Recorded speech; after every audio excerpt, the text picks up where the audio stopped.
cell phone that goes off during the service. Is the one you're sure you turned off? One you're 100% sure is already off. Very close. This is what the rabbinic student learns from her rabbi. Torah, but that is Torah. Welcome. Hello, everybody, and welcome. It's so wonderful to have all of you who are here in the sanctuary with us, and all of you worshiping with us via the live stream. Shavuot, as someone once said, and I've adopted, is one of those S holidays that we can never keep straight. It's not the one that when we start to ask for forgiveness leading into Rosh Hashanah, that's Slichot, okay? Usually for Ashkenazi Jews, beginning the Saturday before Rosh Hashanah, as long as there's a week there. For Sephardic Jews, it's the whole month available. It's not the one with the booths, that's Sukkot, right? It's not the weekly one. Shabbat. Shavuot is that one where we have come to the harvest moment after planting on Pesach, and we've counted 7 times 7 weeks, and we start the harvest. So I hope all of you are harvesting whatever you planted back on Pesach. And for those who aren't agricultural, it's also in the story of our people. Exodus we leave, Sukkot we're wandering, and on Shavuot we've made our way to Mount Sinai and are ready to receive something.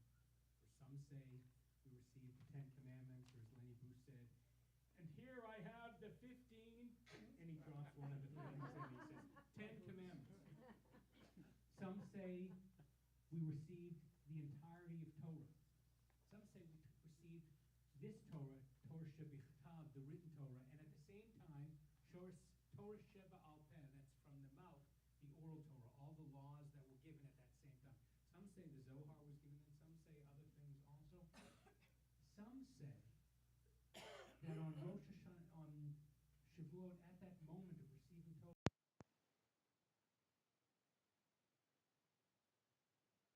only the first word, Anochi, I am.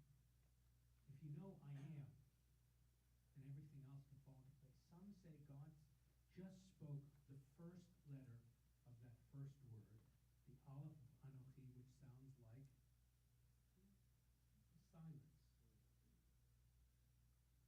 For those who meditate, for those who do yoga, for those who like to walk outside when you're not in that doing anything or listening to music, or you're up at the top of the mountain or at the beach, or you just stop talking and you hear, you listen. In silence, so many things become so clear. Maybe on that mountain, God just gave us silence that allowed for a new level of understanding. Shavuot, for many of you growing up, was a time of confirmation, when the 15-year-old, 16-year-old, 17-year-old would confirm their faith in Judaism. It became a holy day when they got rid of, for years, Reformed synagogues got rid of bar mitzvah, I think at that time, because they weren't, kids were too young. And so it was like some of the Christian groups, churches, that had a confirmation ceremony around 15, 16. Some did it at Senior. And if you go to Steve Wise Temple, Wilshire Boulevard Temple, or some of the big ones, there are pictures on the wall with classes of 50 plus kids. Some did a confirmation on Shavuot and one on Hanukkah, because they had to divide the classes. We did it for a while, but both because it moves and because these kids are so busy, we're finding more and more of our confirmation kids couldn't come on Shavuot, so we created something else. It's the festival when traditionally our people stood around Mount Sinai, waiting to receive Torah. And since they stayed up all night, we stay up all night and study Torah. And of course, about the second, third year I was here, when I said, let's stay up all night and do it, they said, yes, let's do it. As long as it's over by about 10 o'clock. So tonight, we're going from 7:30 to 9:30, 10, somewhere in there. And we will explore and connect to Torah in all sorts of fascinating ways. How many people know what a TED Talk is? So Google TED Talk, and you find all these people giving these usually under 20-minute speeches or teachings, very personal, very deep, that they do in front of a crowd.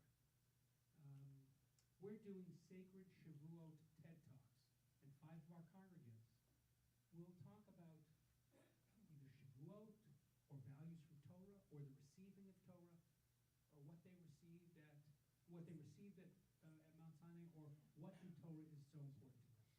Betwixt in between, Cantor Kyle, Rabbi Lana, and I will do some teaching along the way, additional teaching along the way.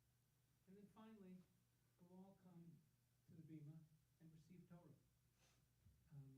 The question I'm going to ask you at the end, so you can start thinking about it, is, when I receive Torah, I am receiving ...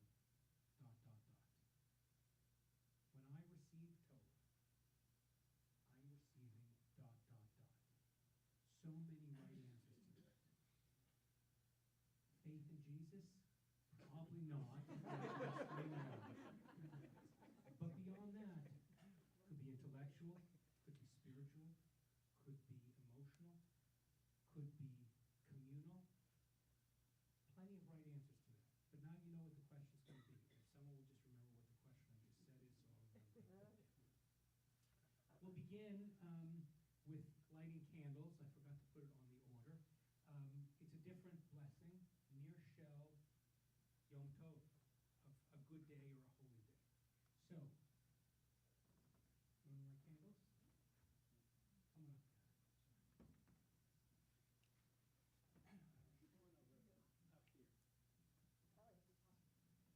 And we do a third candle for the hostages. 120, roughly now. 4 came back in a beautiful operation that led to the loss of life of the commander, a dear, wonderful man. One got out just before his dad got out, was rescued and came home, and his father had died just before. Heartbreaking. But joyous moments that happened, and it shouldn't be that they should have had to be rescued. Time and again, there were opportunities for them to be able to be handed over. And if you look at the latest plan that was put out, and we're now seeing some of the details, you'll see that Israel has offered so much for these lives, and we just heard that it was rejected again. So let's give our love to those families. Let's keep the hostages in our minds. Let's light these candles. So you push.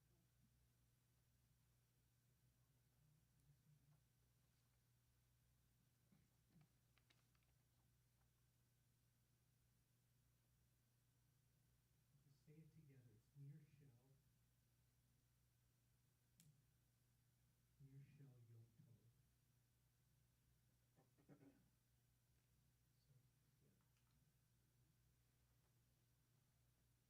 Baruch atah Adonai Eloheinu melech haolam asher kishon b'mitzvotav v'tzivanu b'nir shel Yom Tov.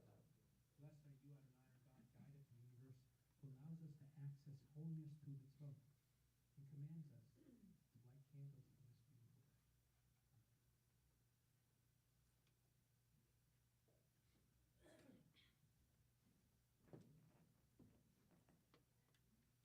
A song, number 1, about making Torah not just an idea, but lasok, to make Torah our business. That we take, anyone who owns a business or worked in a business on a certain level knows you take that work with you wherever you go. May that be Torah for us. Baruch atah Adonai Eloheinu melech haolam asher kiddushanu b'mitzvotav v'tzivanu la'asok b'divrei Torah.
you know your God has a sense of humor.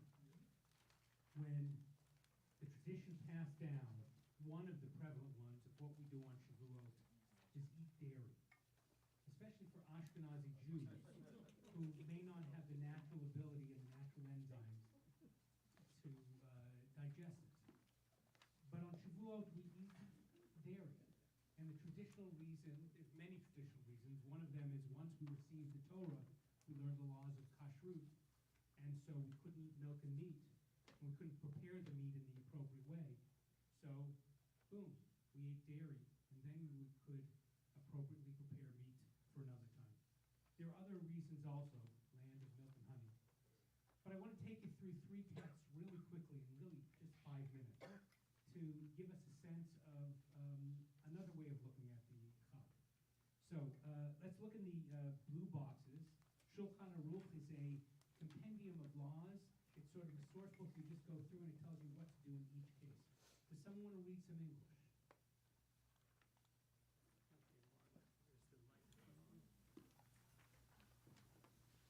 We have the custom to spread out plants on Shavuot in the synagogues and in houses as a memory for the happiness of the receiving of the Torah. We have a custom everywhere to eat dairy food on the first day of Shavuot, and it seems to me that the reason is similar to the two cooked dishes that we take on Pesach night, commemorating the Pesach offering and commemorating the festival offering. So, too, we eat dairy food followed by a meat food, so that we must bring with them 2 loaves of bread on the table, which stands for the altar, and through this there is a reminder of the 2 loaves of bread that were used to offer on the day of first fruits. The day of first fruits is another name for this holiday. And we were told to bring 2 loaves of bread, special loaves. So we have a dairy meal and we have a meat meal, or we have dairy food, we wait, and then we have meat food. So we have these 2 loaves of bread. Remember, used to be we sacrificed things to get close to God in the temple in Jerusalem. And then when we didn't have that, the rabbis transformed it into a home and synagogue-based experience for all of our holidays, all of Judaism. And so our table becomes a small altar. And so we continue things. The challah, bread, challah is actually not the thing you eat. You take a little bit of the bread, you burn it, and that's the challah. That's the piece that's taken away, and then you cook the rest. And it's reminiscent of those sacrifices, ways of getting close. And when I take those pieces, I learned from master challah teacher, I take that piece and sometimes you burn it, sometimes in good days I'll cook it and you give it to homeless people without food. Whatever one does, some people just throw it away. Whatever one does with it, I often say blessings for people I love, for people I'm concerned about, and bring that as a drawing close to God. Anyways, you bring 2 loaves for that day. Now turn over to the next side. Okay, in Pri Chadash, it's a commentary on this. We have something else. Who wants to read some English? Rabbi Wendy, can you pass the... And with regard to what the Ramah wrote, what a weak reason this is.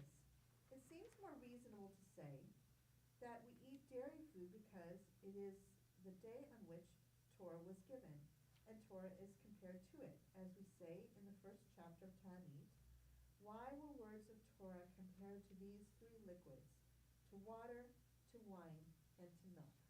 What are they talking about? Before we get into it, let's actually read it from the Talmud. Who'd like to read some English? Okay, there's the microphone coming to you. And Rabbi Oshaya, am I supposed to press something? No, you're doing good. Just keep it close. Okay. And Rabbi Oshaya said, why were the words of Torah compared to those 3 liquids, to water, to wine, and to milk? As it is written with regard to water, hey, all that are thirsty, go for water. Isaiah 55:1.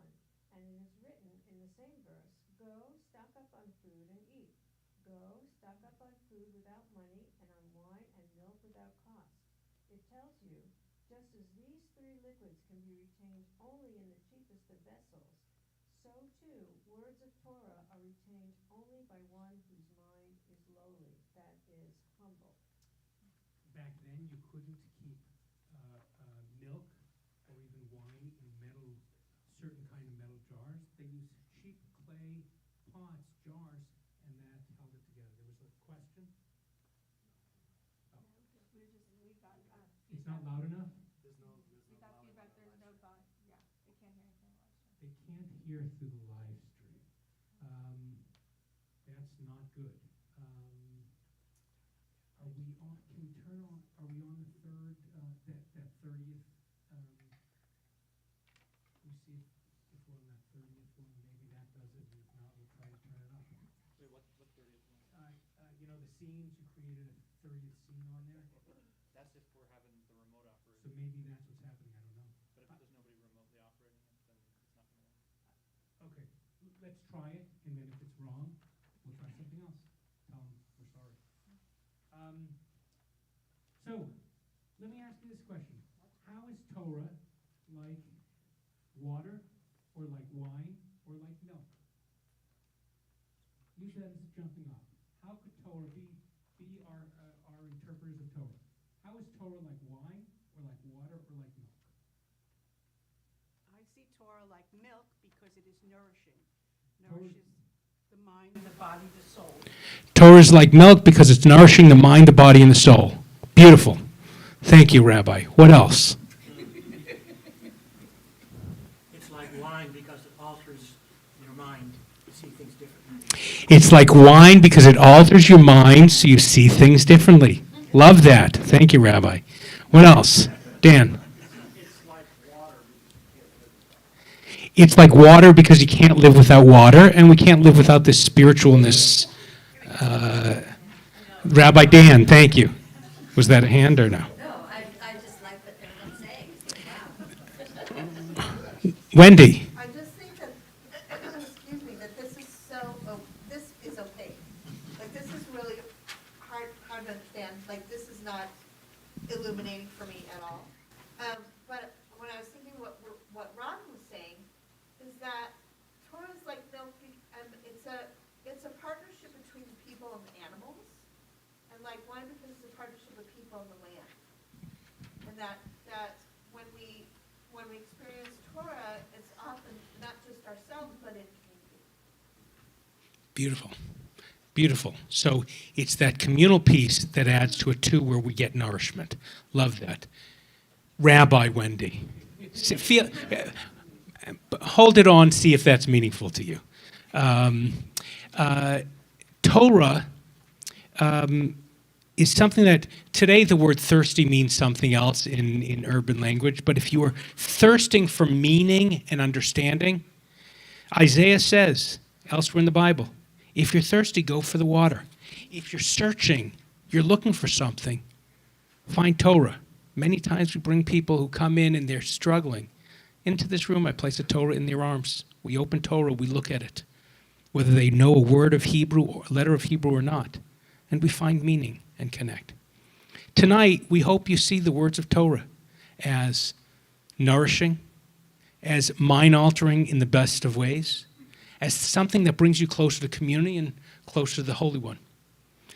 And we'll do some of that with the help of our friends who will help teach us along the way.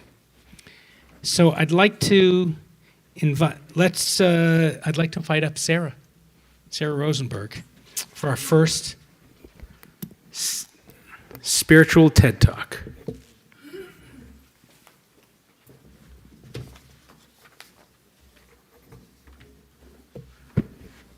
Use one mic, so use this one. This one, okay.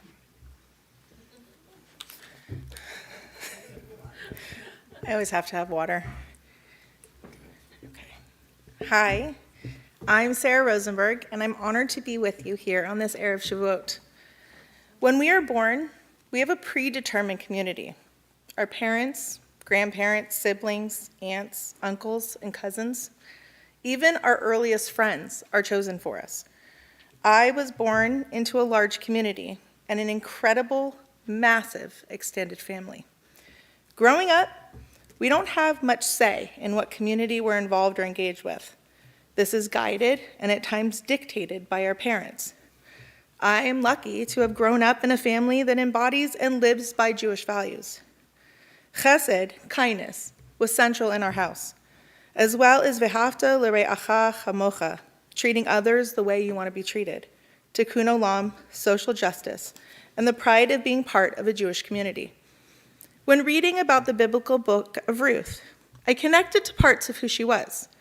Ruth was a Moabite princess who converted to Judaism and ultimately became the great-grandmother of King David. She lived in poverty, but didn't wallow in that fact. Instead, she sought action to survive, first on the kindness of others. In accordance with Jewish law, farmers were to leave the corners of their fields for others to feed on, those who needed that food to survive. Ruth exuded kindness, chesed, in what she did and who she was. She created community through her chesed, and even more, she took that kindness and shared it with others. Her example reminds us that as Jews, it's our responsibility to take care of each other, both the members of our tribe, but those who are not.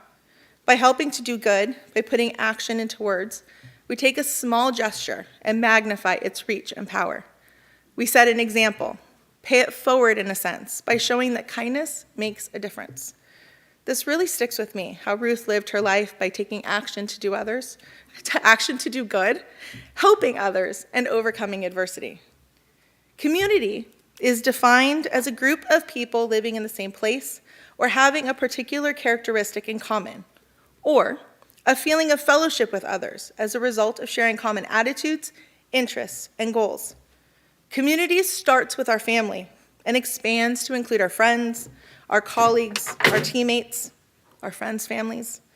Our community grows and expands to different groups as we grow and ultimately decide who we are and what we want our community to look like. As an educator, I work to create a community of kindness and acceptance in my class, making it a safe place to experience struggle and to celebrate success. While I definitely push my learners to access whatever their own best looks like, it's important that my students learn that when we have a safe place and are amongst people who push, support, and cheer us on, it's okay to make mistakes. In fact, those mistakes not only make us stronger, but they better the class, our small community, because we've now discovered something new about ourselves, and in the process, hey, we learned something new too. Growing up, Judaism was always present in our home and in our lives. You could find me running through the halls at the Jewish Community Center, and I was proudly part of the first graduating kindergarten class at the West Valley JCC, which is now the home of the Day Toledo Jewish High School. We celebrated the holidays, were a part of a chavarah, had massive family celebrations, which we still do, and belonged to a synagogue. Chesed, kindness, is first learned in the home. The most significant role model who shaped me from birth and continues to do so today is my mom. My parents taught us and modeled the importance of family and starting chesed at home. My mom, Marla, has always been a Jewish professional, starting locally, moving nationally, and now globally at Save a Child's Heart. Always with a commitment to Israel and to our community. My sisters and I were taught to take action, tikkun olam, to heal the world, and we witnessed what that looks like and means through my mom's actions and what she did. We saw where the money went, where the needs were. We met speakers who were directly impacted by that kindness and giving of others, how far a donation could go, and how big that impact was. I did not have a choice as a kid to belong to our synagogue. That decision was made by my parents. I didn't have a choice as to whether or not I attended Hebrew school, become a bat mitzvah, or went to college. These were known facts in our house, non-negotiables. It was going to happen. My bat mitzvah was a week after the 1994 Northridge earthquake. I remember practicing my service, standing on the bima, and ducking for cover when a big rig went down Ventura Boulevard outside the door. The sound instinctively triggered something, but instead of rescheduling, my parents and I decided to go on with it. Only now, we were going to be including more people. We now invited whole families to come instead of just the kids or just the parents. Looking back, I now realize that we created a community that night in the synagogue and on the dance floor. And while I'm sure there were aftershocks, I don't remember any worry, fear, or anyone ducking for cover. Together as a collective, we enjoyed and we celebrated. But just like anything in life, there is also adversity. I had a goal from a young age to play Division I collegiate soccer, and I achieved that goal, almost. I earned a scholarship to play, but 3 weeks into my freshman year, before I had even played in my first game, I had my first of 3 career-ending surgeries in college. I had a very hard time bouncing back from that. A huge part of my identity and my college community as an athlete was taken from me. As I looked to find my place in college, I found myself turning to Hillel, falling back on my Jewish identity. While I was home recovering from my first surgery, I remember my mom bringing in a care package from Orame's Hineni committee. I remember asking her how they knew, and her response was that this is what being part of a caring community means. I had always been the person providing the care, and here I was on the receiving end. Looking back, it felt like Ruth, who was first on the receiving end of the kindness until she was able to be in the position to help others. Our community made change in the face of adversity, but I've learned and I have come to accept that is okay. For those friendships that existed only because of our sports connection, when I was no longer playing, many of those friendships faded. I wasn't a part of their community anymore. And while at the time it was really hard to understand that loss, today, I get it. Our world today has also challenged communities. It seems that many have forgotten that although kindness is a choice, it is necessary. Personally, it has forced me to reevaluate some of those in my community, making peace with the fact that there are some who are no longer welcomed, as we don't have the same outlook on what it means to be kind and to treat others with respect. Having strength in the face of adversity, yet another lesson that Ruth teaches, is ever present today. Communities naturally evolve and different event and life cycles take place in our world and in our lives.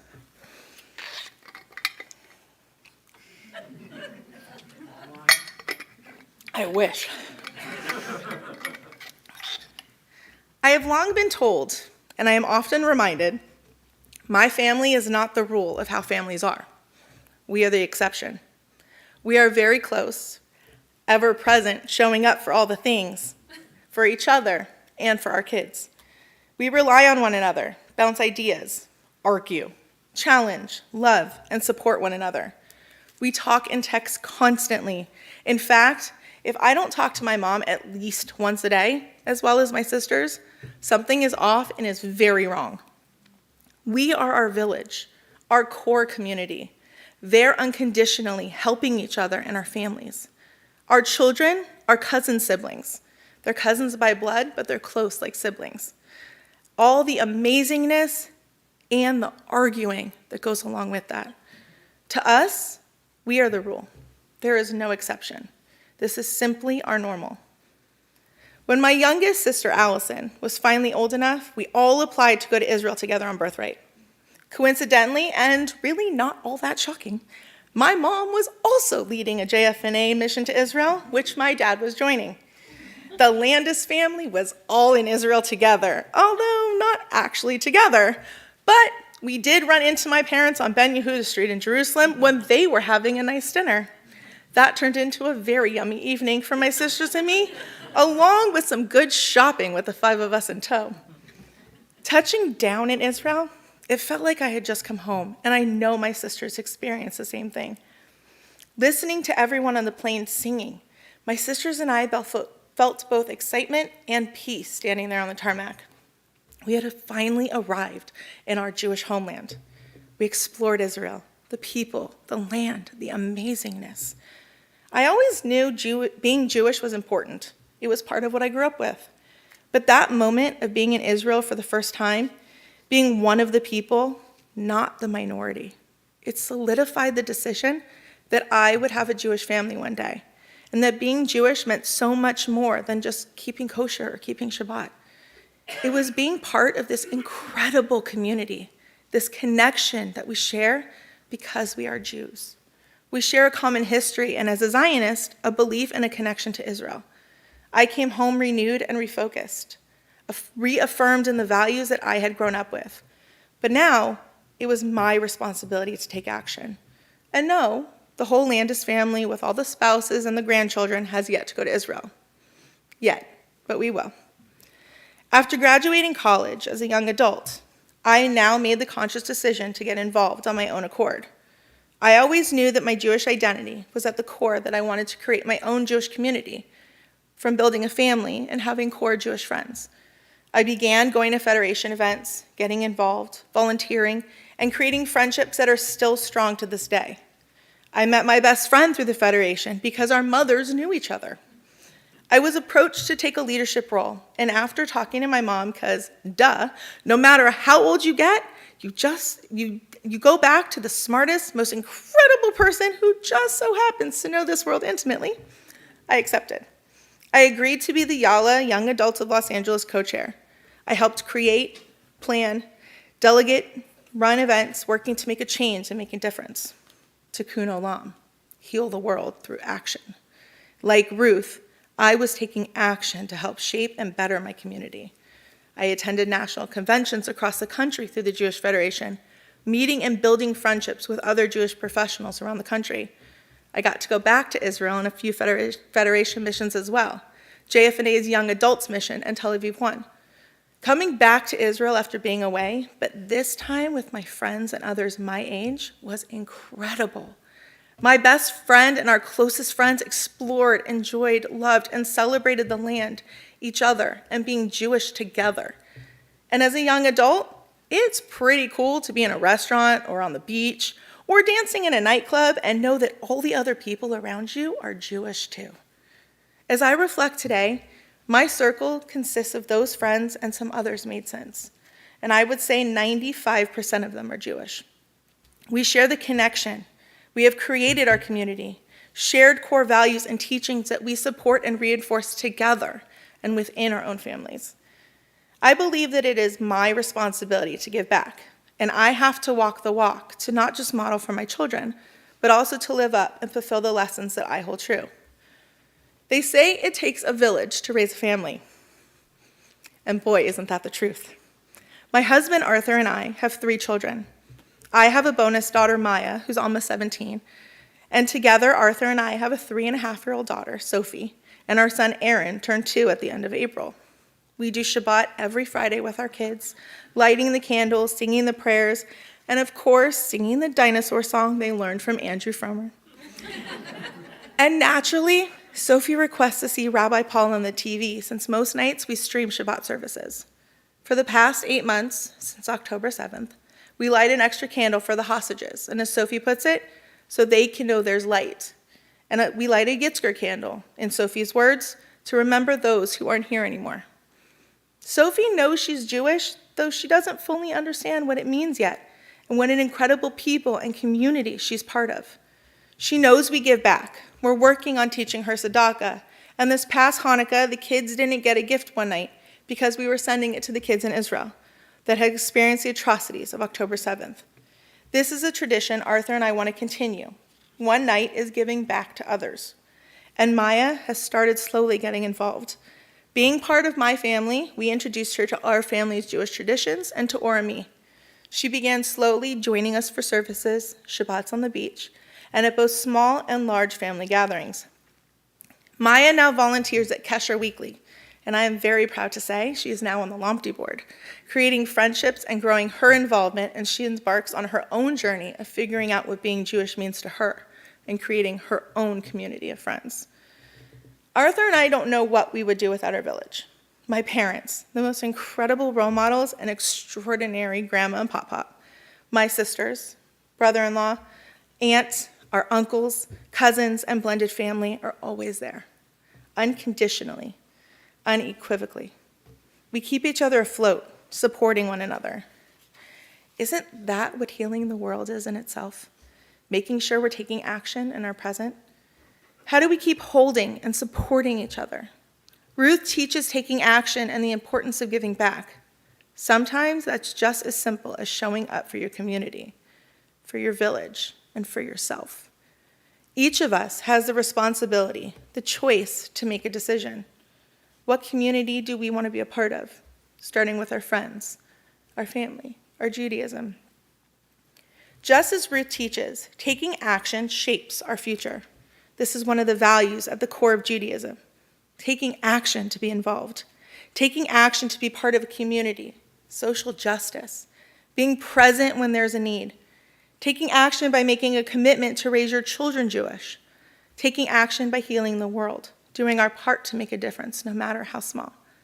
From the choice to decide what being Jewish means to us, or being part of our incredible congregation Orami, one ripple can create big waves of change, and it's up to us to be the pebble that creates that one ripple.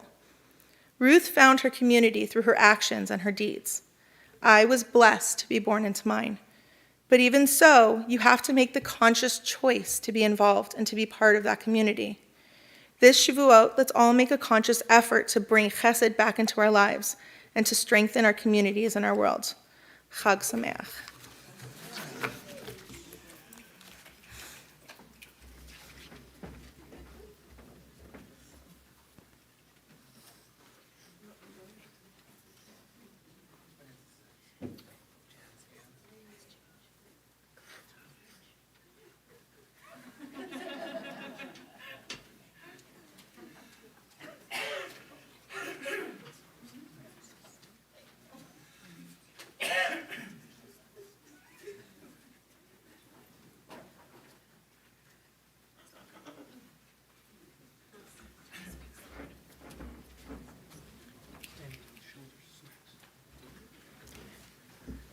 Let's go to our song sheets. And there are some more song sheets over there, and here's some maybe we'll pass back. Song number 3, Standing on the Shoulders.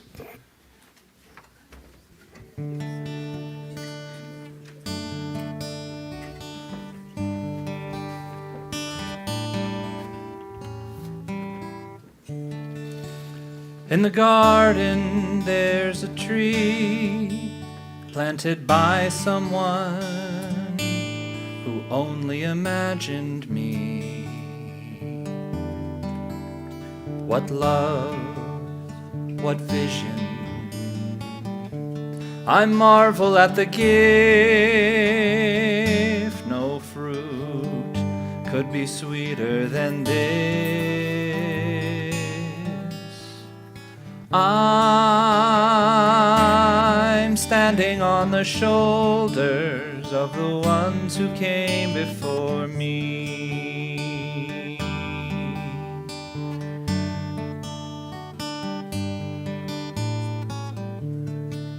As my people went from land to land, something passed from hand to hand, and it isn't just the words and stories of the ancient laws and golden glories. It's the way we study, the book we study. It's the way we study, the way. I'm standing on the shoulders of the ones who came before me. I'm standing on the shoulders of the ones who came before me.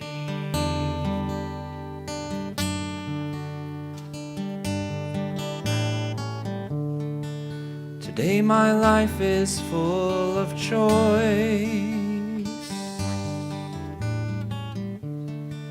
because a young man raised his voice, because a young girl took a chance. I am freedom's inheritance. Years ago they crossed the sea, and they made a life that's come to me. I'm standing on the shoulders of the ones who came before me. I'm standing on the shoulders of the ones who came before me.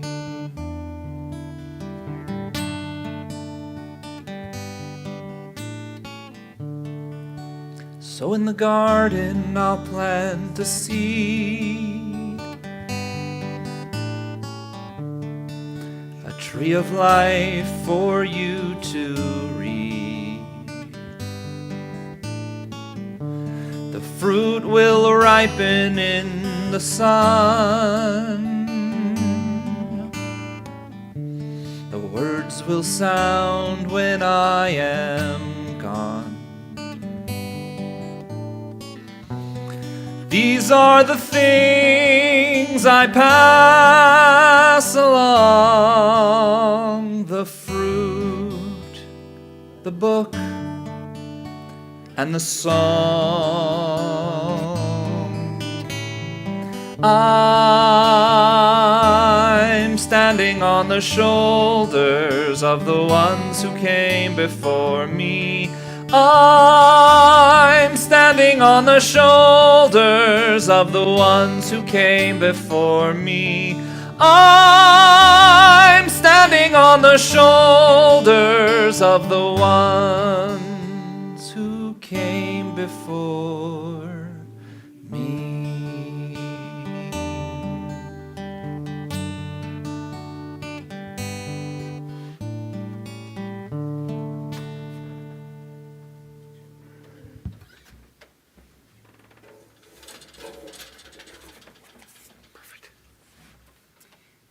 We're going to make a slight change in the order. I'd like to invite up Alan Lazar to share next.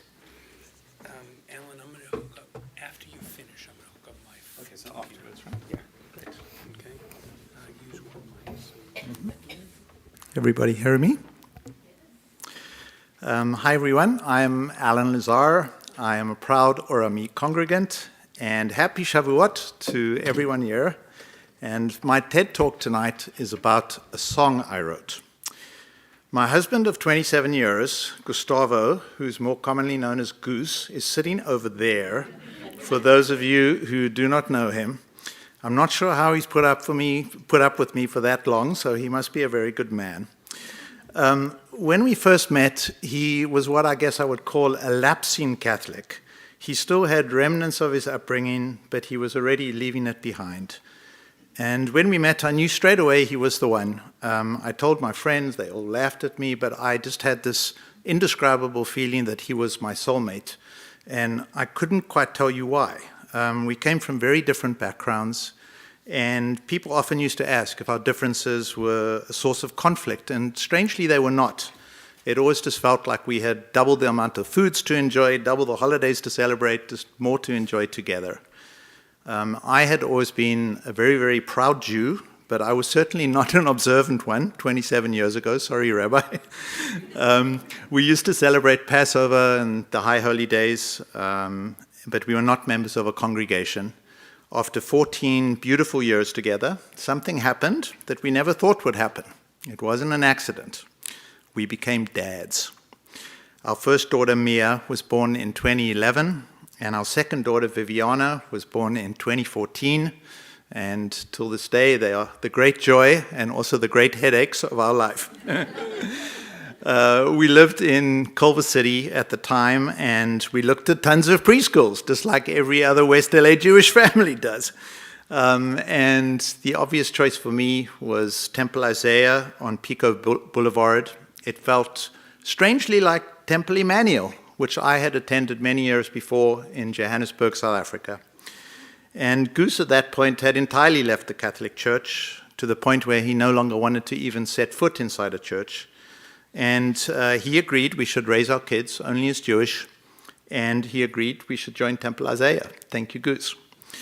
He was a full-time dad at the time, and he got very involved in our temple community there.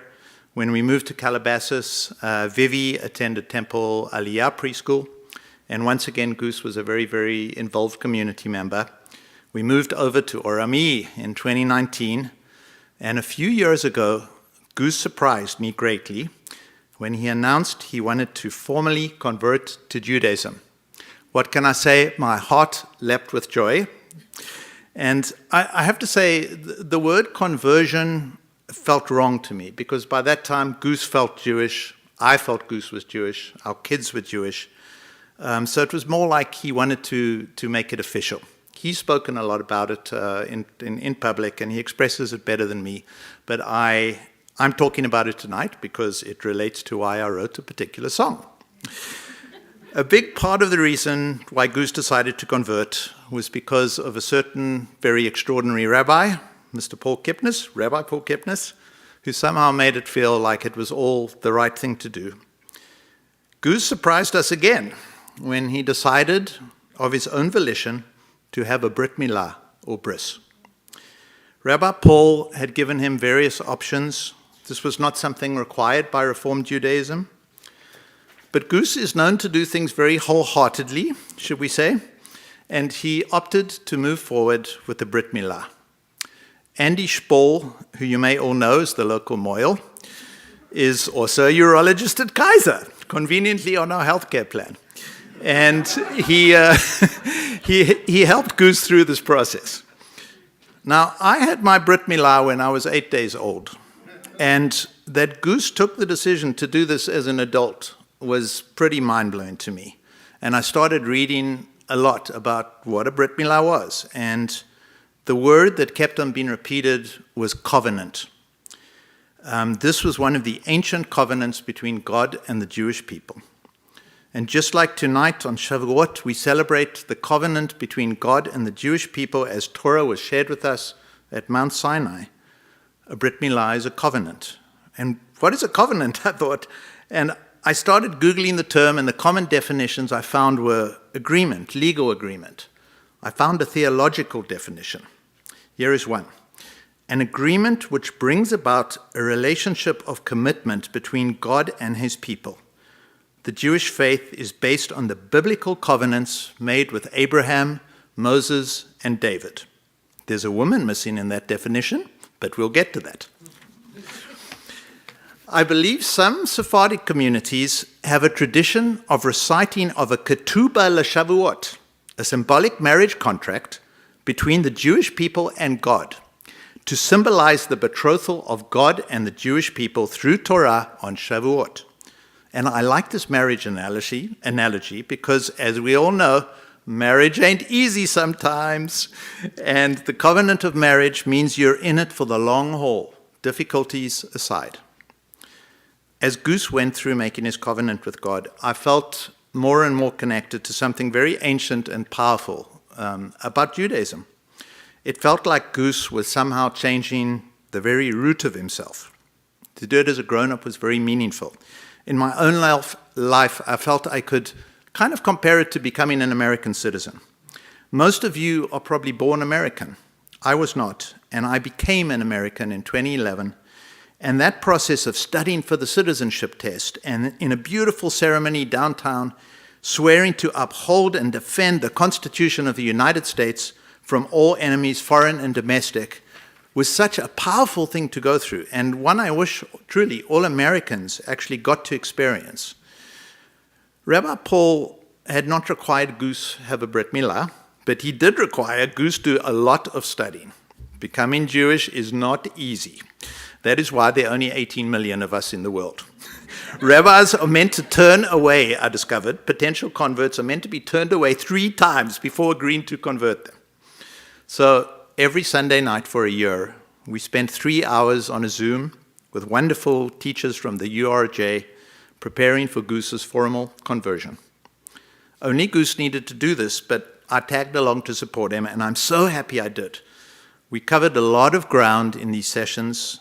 There were some things that truly stood out to me, which I'll talk about, as I re-engaged with my own Judaism, and I confronted some of my own inner conflicts about Judaism and about Torah. We talked a lot about Jewish history and the major catastrophes in Jewish history, and sadly there have been quite a few. It was almost like the potential converts were being warned, you got to know what you're getting into by becoming Jewish. We talked a lot about the destruction of the first and the second Jewish temples in Jerusalem, and a few years ago I had taken the 23andMe test and had been very surprised to discover that my paternal line was from a very rare paternal line, which amazingly was found in more than 60% of both Ashkenazi and Sephardic Kohanim, the priests in the temple in Jerusalem. As we discussed ancient Jewish history in the temple period, this notion that for close on 1,000 years it was likely my paternal ancestors had lived and loved and raised their families in Jerusalem, in Eretz Yisrael, was just very, very powerful to me, and honestly, I'm still grappling with it. The third major catastrophe in Jewish history we talked about in those classes was the Spanish Inquisition. And this began to make sense of Goose's own Jewish history, and perhaps why we had always felt that we were soulmates. Goose's grandma, Hilaria Ruiz, raised him in Mexico for the first 6 years of his life. He regards her in many ways as his mother. A deeply devout Catholic, we originally thought. But when I first met her, she told me she was Jewish. She had a number of strange customs, like disappearing into her room on Saturdays and reciting prayers, strictly in private. My mom, who is very fascinated and knowledgeable about Jewish history, suggested to us that she may be descended from Marrano Jews. Forced to convert to Catholicism by the Spanish Inquisition, many fled to Mexico. Some think even Christopher Columbus was a Marrano Jew. Many practiced Catholicism in public, but deep in their closet, they kept the Torah. The covenant remained intact. Goose's grandma kept the locked chest in her room. We still don't know what happened to it. But in my heart, I know inside there was a remnant of some sort, a remnant of a Torah. We realized that Goose was coming home to Judaism. As we moved through these classes, I also realized that I had a reckoning to do with Torah. There were words in Torah which were very painful for gay people. There were words used by some Jews, by some Christians, by some Muslims to justify hatred of LGBT people, sometimes to even justify murder. Yet, as a Jew, I loved the extraordinary history of the Jewish people told in the Torah. I knew there were powerful messages of love and kindness and community in the Torah. I knew that many of our Western values of freedom, of justice, of morality, of law, all had their root in Torah. As I grappled with my relationship with Torah, I realized that the word covenant was in many ways, again, the key. I was born a Jew. I was born into this covenant with Torah. But like being in a marriage, being committed doesn't mean you don't have big disagreements sometimes, that you remain two separate entities as much as you are one. A committed relationship's not easy, and just as Israel means to wrestle with God, as a Jew, my covenant with Torah means I can wrestle with it. Seeing Goose go through his Brit Milah and then his studies, and so conscious of this deep effort and commitment he was going through to become fully Jewish, I wanted to be sure we celebrated it in a very special way.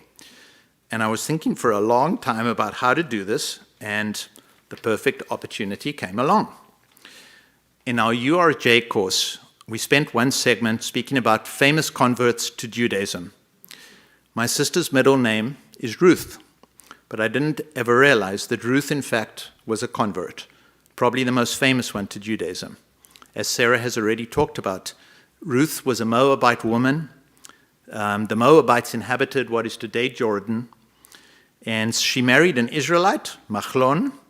Sadly, her husband, his brother, and her father-in-law died after some years. The family had been living in Moab because there was a famine in Israel. Naomi, Ruth's mother-in-law, had lost her husband and her son and decided to return to Israel as the famine was over. Naomi offered for Ruth to stay in Moab, but Ruth decided to go with Naomi in what is now seen as an act of great loyalty and great kindness. she stuck with her mother-in-law. And she said these famous words, "Wherever you go, I will go. Where you lodge, I will lodge. Your people shall be my people, and your God, my God. Where you die, I will die, and there will I be buried. The Lord do so to me, and more also,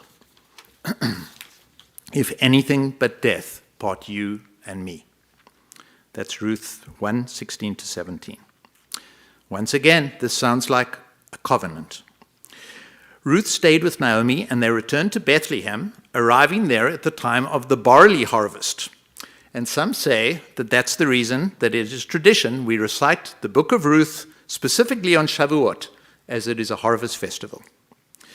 In Bethlehem, word of Ruth's loyalty and kindness spread. It was not too long before she married Boaz, a relative of Naomi. Don't you love all this Jewish geography? She bore him a son, Obed, who was in fact the grandfather of King David, the greatest Jewish king of them all. Hearing those words, "Where you go, I will go," after many years, I was struck by their beauty. I'm a composer and a songwriter. Mostly I write music for film and TV, but occasionally I write songs, and I was struck by their lyrical quality. Song lyrics are not poetry. They have to sound musical to the ear. Try writing a song about gefilte fish. Impossible. It just doesn't sound good. It doesn't taste good either, my husband would argue. But those words from Ruth just felt very lyrical and very musical. In 27 years, I'd only written a song for Goose twice. Once in the first couple months that we were dating, because I was trying to woo him. He was trying to claim that he didn't want to get committed, even though he did. Second, I confess I wrote Goose a Christmas song once. Nobody writes Christmas songs like nice Jewish boys. Serious. You listen to all the famous Christmas songs, they're all written by Jews. Anyway, I decided I would take these words from the book of Ruth and use them as the basis for a song to celebrate the day in which Goose became 100% Jewish. The words floated around my head for a couple of months as I completed the song, and I tweaked them and modified them and wrote a little bit more. If you're born Jewish, you may not ever get to experience a conversion ritual, and I got to tell you, it's just the most magical thing to go through. I'm kind of jealous he went through it. 2 years ago, we headed up to the mikveh at AJU in Bel Air, and Goose sat down before a bet din, 3 rabbis, Rabbi Paul and 2 other rabbis, including a conservative rabbi, just to make sure that Rabbi Paul wasn't making any mistakes. They approved Goose's conversion, and he then submerged in the mikveh, recited the Shema and Shehechianu, and became a Jew. That night, we invited over about 80 friends and celebrated Goose's special day, and I surprised him with the song I had written based on the book of Ruth. I had asked the amazing Cassidy Benulo, who is also a congregant, I'm sure you know her from High Holy Days a couple years ago, I asked her to sing it for him. She, unfortunately, is now off studying musical theater in South Carolina. She's going to be a big Broadway star, I can tell you. But we have a version on YouTube to play you to conclude my presentation. And I hope you enjoy Goose's song. Anything I can do? No.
I'd like to call forward Alan.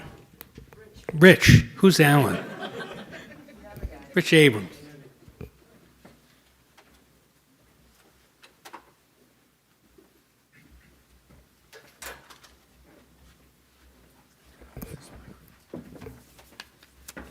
Wow, that was beautiful. What an act to follow. Good evening.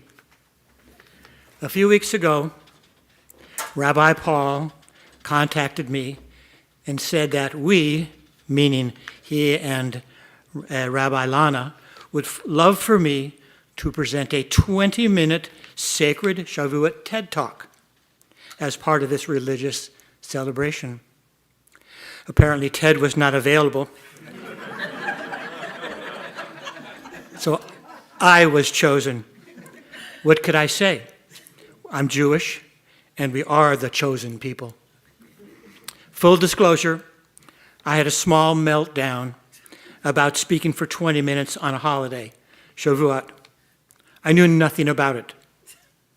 Hey, give me Passover, no problem. I've lived through more than 70 Seders. Hanukkah, I've got 8 days to talk about, not counting explaining how to play dreidel. In response to my threat to speak very, very slowly, Rabbi Paul graciously responded by suggesting that I speak for only 10 minutes. I did a little research and learned that we celebrate Shavuot both the time we are given the Torah as well as the grain harvest for the summer. Traditionally, we observe Shavuot by staying up the first night to study Torah, eating festive meals, and decorating our homes with flowers and other plants. We also count the Omer, which sounds like something we do when the Dodgers are playing. Actually, the Omer is Hebrew for sheaves of bundled grain, so it was a way to figure out the size of the harvest. Fortunately, I was rescued from having to talk about Shavuot. I was given a long list of possible themes to talk about. One of them caught my attention. What is my favorite of the 10 Commandments? I admit that it had never occurred to me to pick out a favorite. I Googled the 10 Commandments and made an interesting discovery. Of the 10, only 2 relate to what we would call a crime. Thou shalt not kill, and thou shalt not steal. Page 2. I admit there are some people I would like to kill, but I'm not about to go on a homicidal rage. There is also, thou shalt not commit adultery, or bear false witness against your neighbor, or covet your neighbor's wife, or your neighbor's goods, all of which might have been a crime a few thousand years ago, but no one is going to go to jail for any of that today. There are 3 commandments specifically about God. No other gods are allowed, no graven images, and no taking God's name in vain. You might want to add, remember the Sabbath to keep it holy as part of relating to God. There's 1 commandment left. Does anyone know which commandment is missing? Anybody? Honor your father and mother. There you go. It's honor thy father and mother. It's the one that caught my eye. I began to think about what it means to honor someone. Should I honor my father and mother with a medal for being great parents? Should I honor them by doing whatever they tell me to do?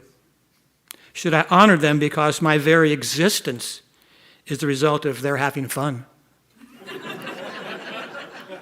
Or should I honor them because I honor myself? And that sense of myself was nurtured and validated by my parents. I had the good fortune to have 2 normal parents who stayed married for 70 years, worked hard, were faithful to each other, and raised me and my sister with love and care. I learned to love because I was loved. Every family has stories that represent the essence of what is most important. Here's the one that has guided me so much in my life. It begins in 1947. I'm 4 years old. You can do the math. My sister, then 6 years old, is complaining of pain in her abdomen and is running a low-grade fever. A doctor is called. They made house calls in those days. He arrives and after examining her, recommends that she be given an emetic to flush the problem from her body. She quickly recovers. Shortly thereafter, I came down with the identical symptoms. There's no sense in calling the doctor back, so I'm given the same emetic. But I don't recover. In fact, I get worse. And at some point, my fever reaches 104 degrees. The doctor is called again. He arrives, takes one look at my red as a beet complexion and the high fever and says, he needs to be taken to the hospital right away. Turns out I had a ruptured appendix, and the emetic, which cured my sister, acted to accelerate the poison throughout my body. There is irony in the fact that World War II saved my life. Many soldiers wounded in battle died, not directly from the injury, but from the infection caused by the wound. So there was a concerted effort to develop drugs to counteract the infection. The result was the discovery of the sulfa and many other drugs, without which I would have died. But that's not the whole story. The real story, and what I took from it, has had an enormous impact on my life. I was told that while I was recovering in the hospital, my parents had a cot put in my room, and either my mom or my dad was with me 24/7, so that whenever I opened my eyes, one of them was there, providing love and support. Still not the whole story. I was not the only patient in the room. A little boy occupied another bed. I never knew his name or why he was in the hospital. During my entire stay in the hospital, no one came to see him. That little boy died. The moral of the story was clear. Love has the power to heal, to save lives. Without love, we cannot survive. That nugget of wisdom implanted itself in my consciousness and became the guiding principle throughout my life. Everything I learned from my parents came from observing them. They were not inclined to sit me down and give me advice, teach me, or explain things to me. They saw me succeeding in my endeavors and did not interfere. I went through 6 years of private college and never thought about how much it cost. Many years later, I came across a second deed of trust on their home that my parents had taken out to pay for my schooling. They never mentioned that they had gone into debt so that I could get a top-notch education. They did not want to make me feel guilty to the sacrifice they made. They honored me as I had honored them. Honoring one's parents goes beyond creating harmony within the immediate family. It is an easy leap from honoring one's parents to having reverence for God. Honoring parents acknowledges the unique role that parents play in the lives of their children, and facilitates obedience to God's commands. In that regard, God becomes part of the family. Looked at from that perspective, the honor thy father and mother commandment becomes the core from which all the other commandments are derived. Thank you.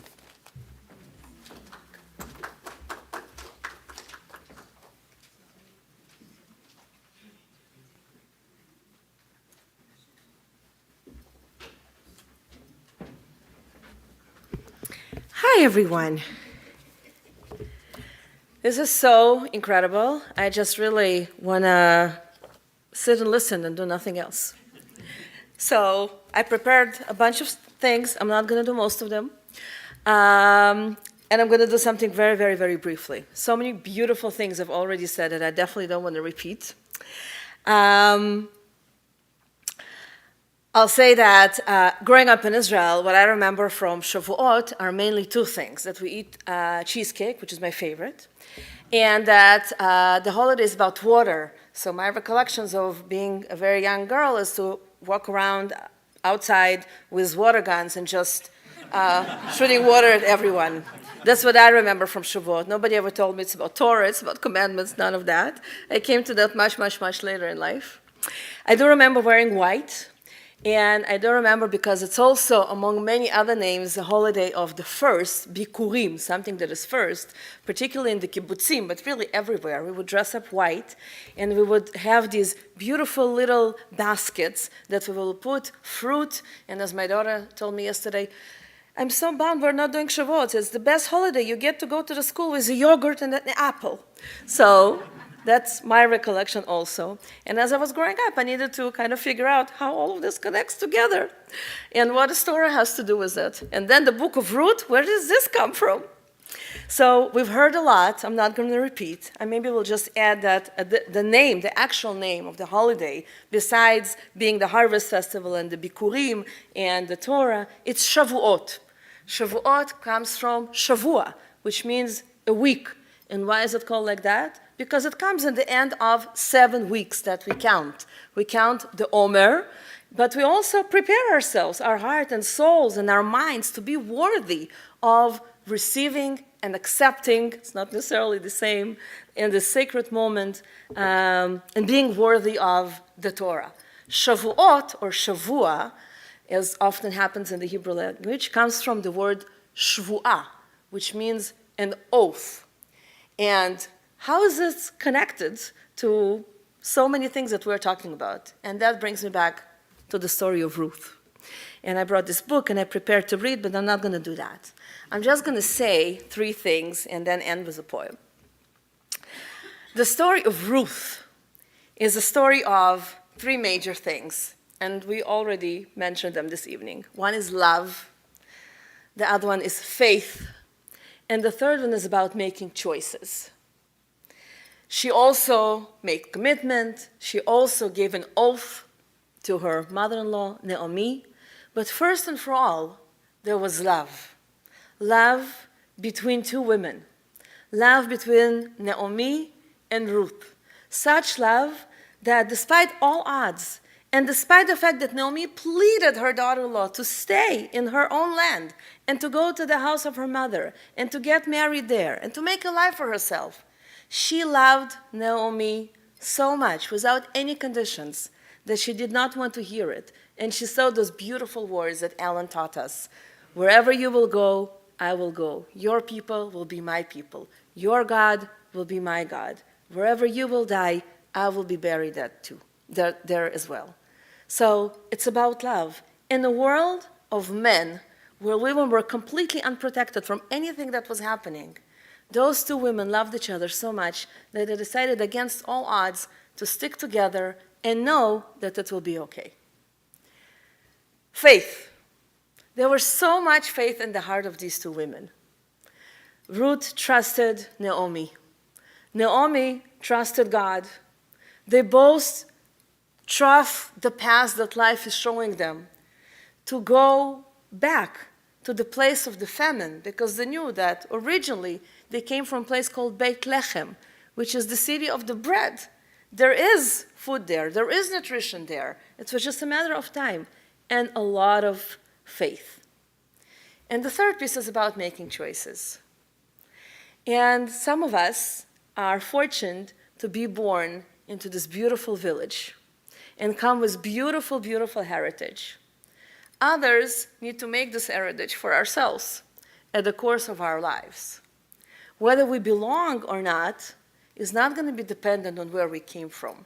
It will really be dependent on the love in our heart, the faith in our heart, and the choices that we make along our life journey in order to get to where we really want to be getting.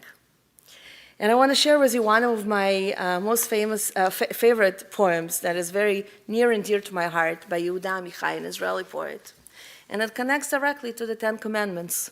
And it talks about love, and it talks about faith, and it talks about making choices at the right moments. My father was God, and I did not know it. He gave me the Ten Commandments, not in thunder and not in anger, not in fire and not in a cloud, but gently and with love. He added careless and tender words, would you, and please, and chanted, remember, and keep with the same tune, and pleaded and wept quietly between one commandment and the next. Thou shalt not take the name of the Lord in vain. Shall not take, not in vain. Please don't bear false witness against your neighbor. And he hugged me tight and whispered in my ear, thou shalt not steal, shall not commit adultery, shall not kill. And he laid the palms of his wide open hands on my head with the Yom Kippur blessing, honor, love, that thy days may be long upon this earth. And the voice of my father, white as his hair. Then he turned his face to me one last time, as on the day he died in my arms, and said, I would like to add 2 more commandments. The 11th commandment, do not change. And the 12th commandment, change. Please change. Thus spoke my father, and he turned and walked away and disappeared into his strange distances. In a little bit, when we'll get to be around the Torah, remember that Shavuot is also a holiday of new beginnings. We receive the Torah every single year anew, as if it's for the first time, as if it never happened to us before. And when we have love in our hearts, and we have faith that we are worthy, and we make the choice to make it our own, and we are ready not to change and keep all of our heritage, but we are also ready to change when it requires, then every single time we touch the Torah, we will know that it is written for every single one of us. And the blessing that I would like to propose for all of us this evening are with the words with the Rav Kook, a rabbi of the 20th century, that said, may the old will be made new, and the new will be made holy. Chag Sameach.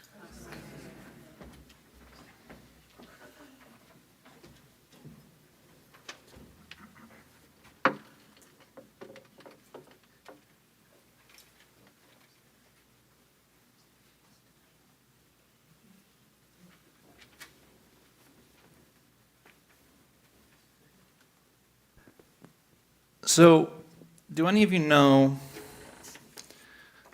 the real story about how we got the commandments? I mean, we know the story in the Torah, of course, but that's not the real story. Does anybody know the actual story? Nobody? Oh, wow. All right, I'll tell you too. So, originally the Jews weren't supposed to get the commandments. Still don't know what I'm talking about? Okay. So, God first went to the Hittites, believe it or not. And God said, I have these commandments, these laws, and it'll make you better people, and it'll make your lives better. Are you interested? And the Hittites said, oh, maybe. I mean, what are the commandments? What's in them? And God said, well, lots of stuff, like rules for living a better, more ethical life. For example, thou shalt not kill. And the Hittites said, thou shalt not kill. We love killing. We're not interested. So God went to the Philistines and said, Philistines, I have these commandments. And the Philistines said, can you give us an example of one of these commandments? He said, thou shalt not steal. And the Philistines said, we love to steal and loot and plunder. Not interested. So God went to the Amorites and said, Amorites, I have these commandments, they're really wonderful, and they'll teach you how to be better people and live better lives. And the Amorites said, give us an example. And they said, don't commit adultery.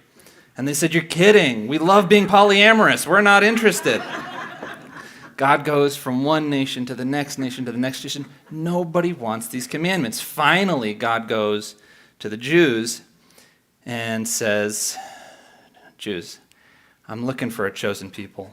I've searched all over the world, sharing my teaching and commandments. Nobody wants them. Are you interested? And the Jews said, commandments? How much are they? And God says, they're free. So they say, we'll take 10. So when you think of the holiday Shavuot, what values come to mind? Take a moment and think about what you hold dear about this holiday and this time of year.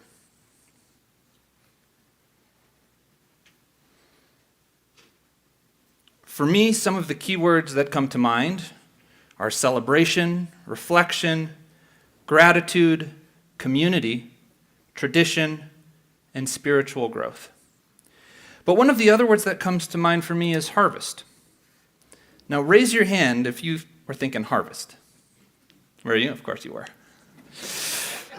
We focus so much on Shavuot as the holiday where we receive Torah, it's easy to forget that it was one of the two major harvest festivals, the other being? I would say Sukkot. Pesach, yeah, you could count Pesach. I would say Sukkot, but yes, I would. The three pilgrimage holidays. Yeah, okay, I forgot there's really smart people here. Yes, I thought the obvious one was Sukkot, but yes, technically Pesach. Nice job. So how do we connect the receiving of Torah and harvesting wheat? This was primarily the wheat harvesting holiday. And we can take a literal approach and say, in the same way we plant crops and watch them grow and then reap the fruits of our labor, so too did God plant us in the desert and wait for us to ripen as a people before we were given Torah. We could take a symbolic approach and say that we are the farmers who tend to the Eitz Chaim, the tree of life, which we adorn with finials called rimonim. The finials are the things we put on top. We call those rimonim, pomegranates. And we nourish, prune, and harvest its wisdom weekly at Shabbat services. But perhaps one of the more unique ways we can examine Shavuot this year is through the lens of Ledor Vador, one of the prayers we cite on the Sabbath. The link between Ledor Vador and Shavuot might not be obvious at first, but if we examine Pirkei Avot, the very first passage in it states, Moses received the Torah at Sinai and transmitted it to Joshua. Joshua to the elders, and the elders to the prophets, and the prophets to the men of the great assembly. They said three things: be patient in justice, raise many disciples, and make a fence around the Torah. This powerful description explains how the Torah was passed from generation to generation in an ongoing, unbroken link. Despite not having a homeland for hundreds of years, Jews around the world found a way to keep the torch lit and pass Torah from one generation to the next. The phrase Ledor Vador is found in various places in the Tanakh, mostly in the book of Psalms, but also in a few prophetic books as well. In contrast to the harvest or garden imagery I evoked earlier, the phrase Ledor Vador almost always refers to that which is established eternally and does not require human intervention or effort to sustain it, and most often it refers to God. I believe we can examine Torah in one of two ways, either as journalism or as literature. You know where I got that, don't you? That's why you're smiling. Yeah, it was one of the teachers that Beth and I studied with. If you ascribe to the journalism approach to interpreting Torah, that would mean you believe these are the true, factual accounts of what happened, as if the author or authors were actually there and wrote the events and dialogue down as accurately as possible. Alternatively, you could ascribe to the literary scribal approach. This would mean you don't believe any of the events or people in the Torah happened or existed, that everything is fictitious. Or perhaps that could mean your belief in the authorship of Torah is akin to the title card you'd see at the beginning of a biopic based on true events, or inspired by the story of. Regardless of what you believe and how you understand Torah, both beliefs are entirely appropriate and viable in the observance of Jewish ritual and customs. But with that preface, we can examine the duality of a yearly harvest festival and the transmission of Torah. One of the most impactful lessons I learned during my time in Chicago was from Rabbi Andrea London. At every Kabbalat mitzvah, their equivalent of a B mitzvah, Rabbi Andrea would line up the family from student to parents to grandparents, and if they were fortunate, great-grandparents. She would explain there is an unbroken link from Sinai to the student, that in every generation since the revelation at Sinai, there has never been a generation of Jews who has not passed the Torah down to the subsequent generation. And I find that imagery fascinating. Every Saturday morning, I would picture the innumerable ancestors who passed the Torah to their children and their children's children, and finally to that child, that student, in the sanctuary. Now, whether we actually receive the Torah at Sinai or not, it's a deeply personal and poignant story either way. And its story, and it's our story. Every person in this room shares that common cultural bond. And I love that despite all the things that we can point to that divide us as Jews, we can point to that fact as something that unites us. And while Shavuot is still categorized as a harvest holiday, for those who don't live in Israel, it has lost some of its luster. I'm a gardener, but I don't grow wheat. And even if I did, I have no place where I could offer it as a burnt offering to God. So how do I observe the holiday in keeping with the spirit of its conception? I would argue by treating the Torah as the crop itself. Every year we should look back at how we fostered, nurtured, and cared for the Torah. And after Shavuot, we should not let our minds lie fallow. Rather, we should till our hearts and our minds, preparing them to look forward to how we will keep the rituals, teachings, and values alive. As the Talmud states, Im ein kemach, ein Torah. Ein Torah, ein kemach. Without bread, kemach being literally flour, there is no Torah. And without Torah, there is no bread, figuratively sustenance. My wish for all of us is that we remain spiritually sustained by the observance and celebration of Torah, and through that, may we continue to reap bountiful blessings and share them with each other and every generation. Amen. So let's turn to song 3 or 4. It's going to be Lador Vador.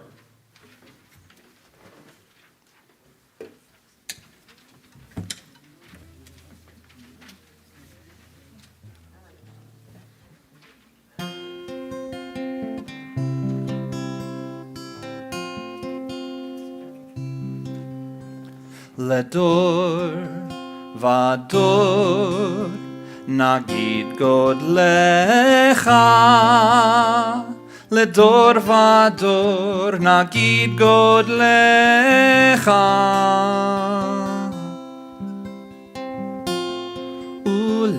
ולנצח נצחים קדושתך נקדיש. לדור ודור נגיד גודלך, לדור ודור נגיד גודלך,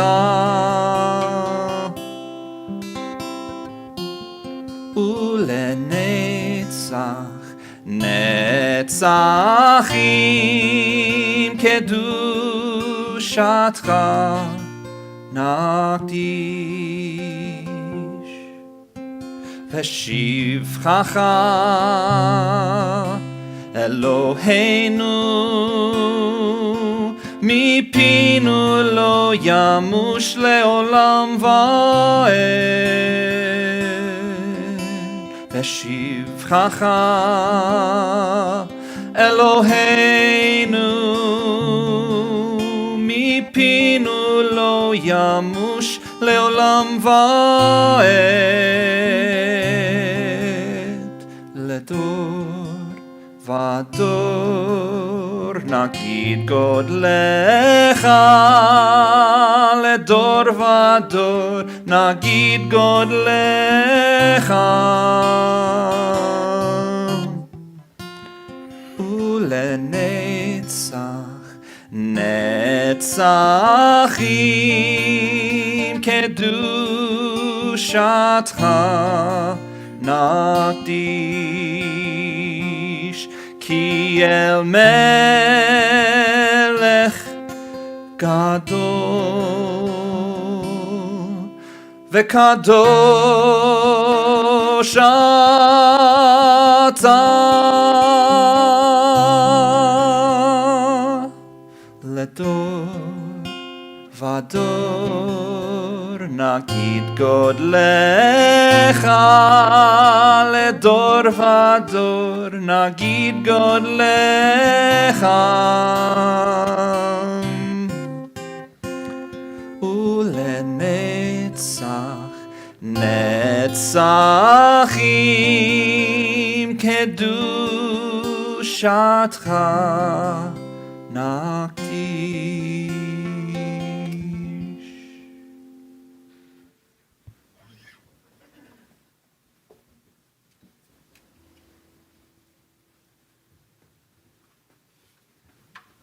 Make another little change beautifully. And I'd like to invite up. Thank you.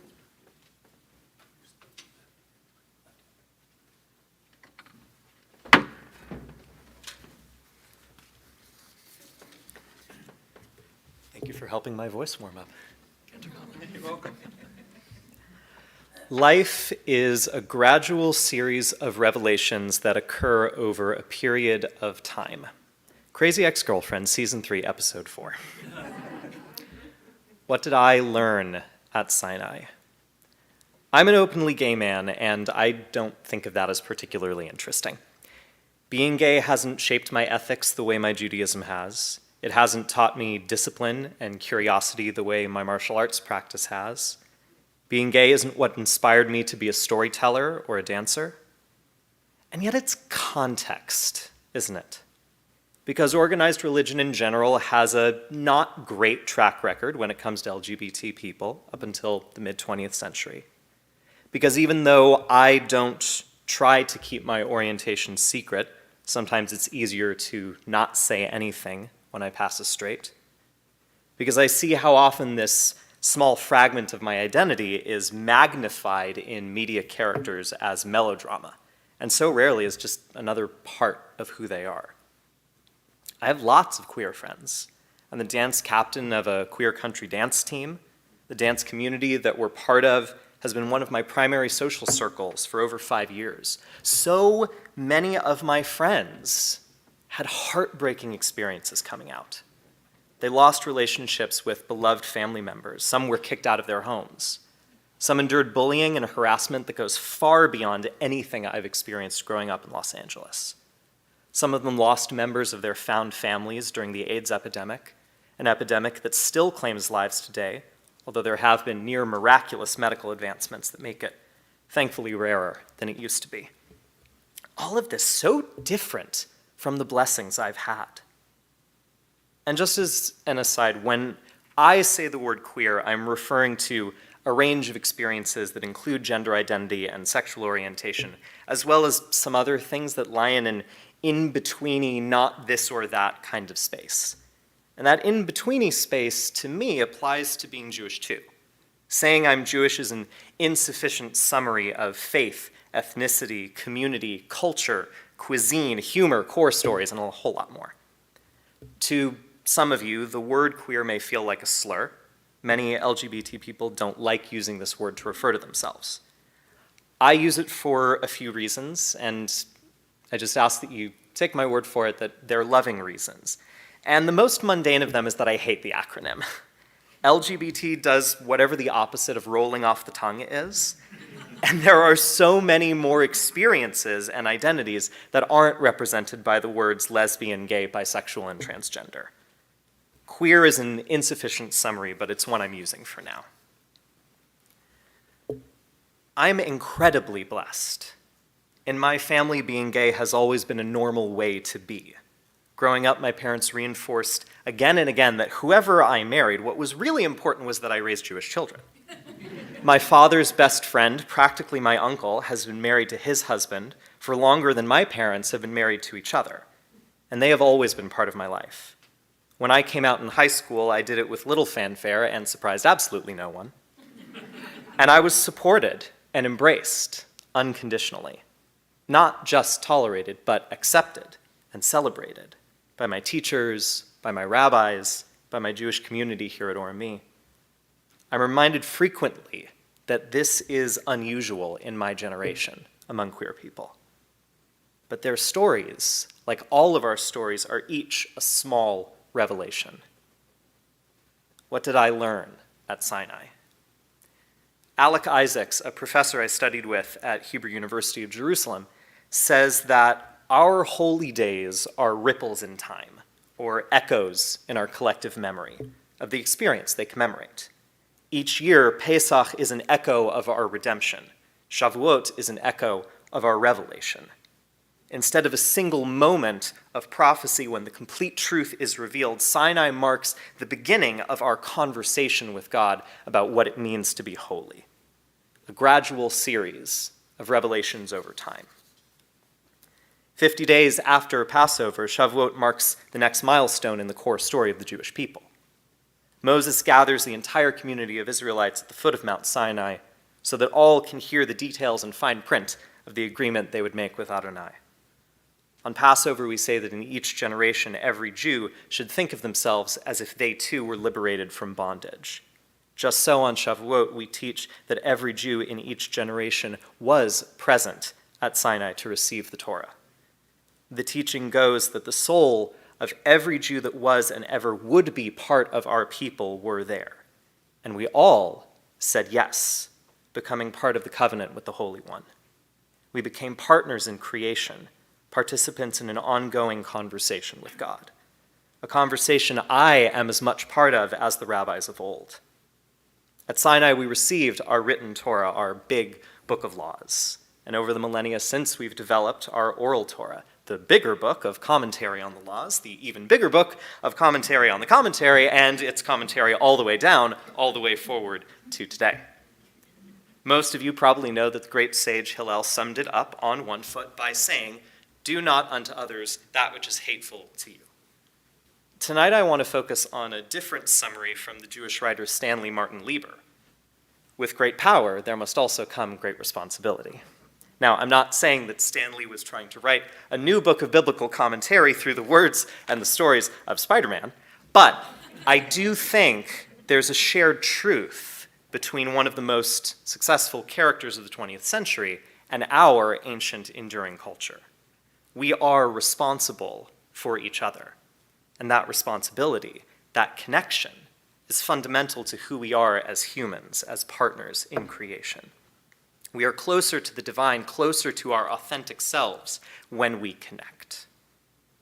I had a classmate at Hebrew U, another American student who was there for the internationally acclaimed dance program, who I was friendly with, but not especially close to, compared to some of the other folks I've kept in contact with over the years. He's a much better dancer than me, and he's currently pursuing a dance career here in LA, quite successfully so far. I'm happy for him. He's a devout Christian from the Midwest, and one of the few people I've ever met that set off my gaydar with 100% certainty. I did ask him at one point if he was gay. He said no, and I said okay. I didn't push it. We continued on as we had, casual friends, not especially close. When I saw him post on social media a few years later that he had moved to LA, I reached out, asked if he wanted to reconnect and catch up. Didn't get a response. I left it at that. I had some other things going on in my life that were taking up a lot of my attention.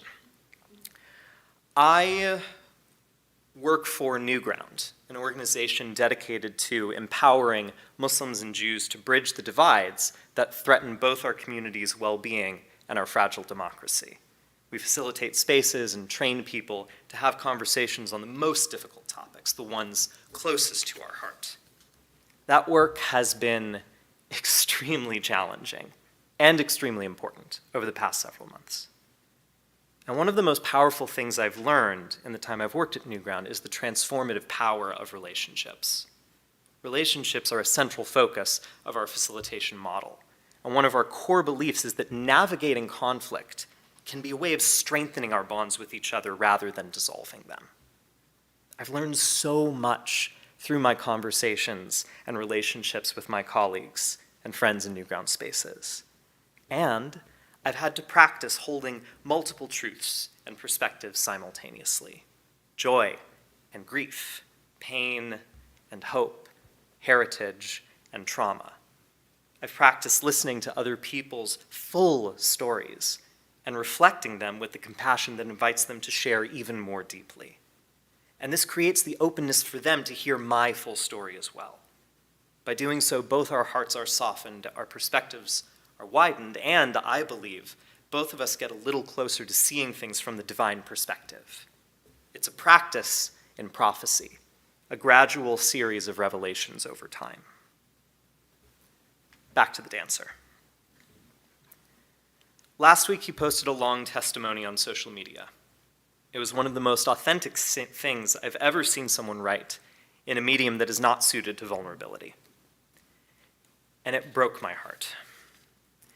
He wrote that he had struggled with homosexuality for the past 20 years, that he had tried to reconcile being gay with his devout Christian practice and concluded that this was impossible. He said he was recommitting to his church and to the life that Jesus wanted him to live, and that to do otherwise would be sinful. And he implored others who were following a homosexual lifestyle to seriously consider whether that was something worth taking pride in. I could hear in his writing his love for his faith, for his Christian community, and that he felt blessed to be supported by them as he struggled with this part of himself. It reminded me of how I have felt supported by my Jewish community and by my queer community in times of deep struggle. Who am I to begrudge him that? I'm happy that he feels supported. I hope he finds the meaning that he's looking for. And at the same time, there's a part of me that mourns this choice. I grieve for the part of him, a divinely inspired part, a part designed to love another human being that he has refused to connect with. I grieve for the relationships that I think he's severed by making this public declaration, because you don't become a dancer in LA without making lots of queer friends. I can't imagine how they felt after reading his words. I grieve for the divinely inspired parts of all of us, the parts designed to understand and learn from others different from ourselves that we have all refused to connect with. What did I learn at Sinai? This morning I read an essay called Mounting Sinai from Torah Queries, a collection of essays published in 2009 interpreting the Bible through a bent lens. The author, Amichai Lau-Levi, offers a new way of understanding the story of the golden calf, a conflict between the ideals of the spirit and the needs of the body. When Moses was delayed in his return from the mountaintop, the Israelites, quote, feeling abandoned and driven by the human urge to touch, see, smell, and taste life, the builders of the calf yearned for a tangible and accessible deity. Like children who are comforted by a doll or adults who find solace in substances or distractions, the children of Israel needed a fix, a security blanket for their senses, end quote. They celebrate with laughter and dancing, and that celebration is violently suppressed when Moses returns from Sinai. He smashes the tablets of the law, and the first religious conflict among the Israelites results in 3,000 casualties. Amichai writes, this is our original scene, our psychic wound, a collective memory of passion gone wrong, of the death of desire. This biblical text manifests itself as a split-screen snapshot of the parallel drives for connection with a force greater than oneself, words versus image, law versus lust, mind versus body. But can these powerful forces coexist harmoniously? Is there another solution to this conflict that does not end in brutal denial of the sensual? Amichai writes, reading this story as a metaphor freed me to listen to and comprehend the motives of the people, identify with their yearning, and honor their experience as a legitimate religious expression, complete with drums, laughter, and eros. Had I been there, I would have danced too. Amichai sought revelation not only on the mountaintop, but at its base as well. What did I learn at Sinai? I learned the importance of connection.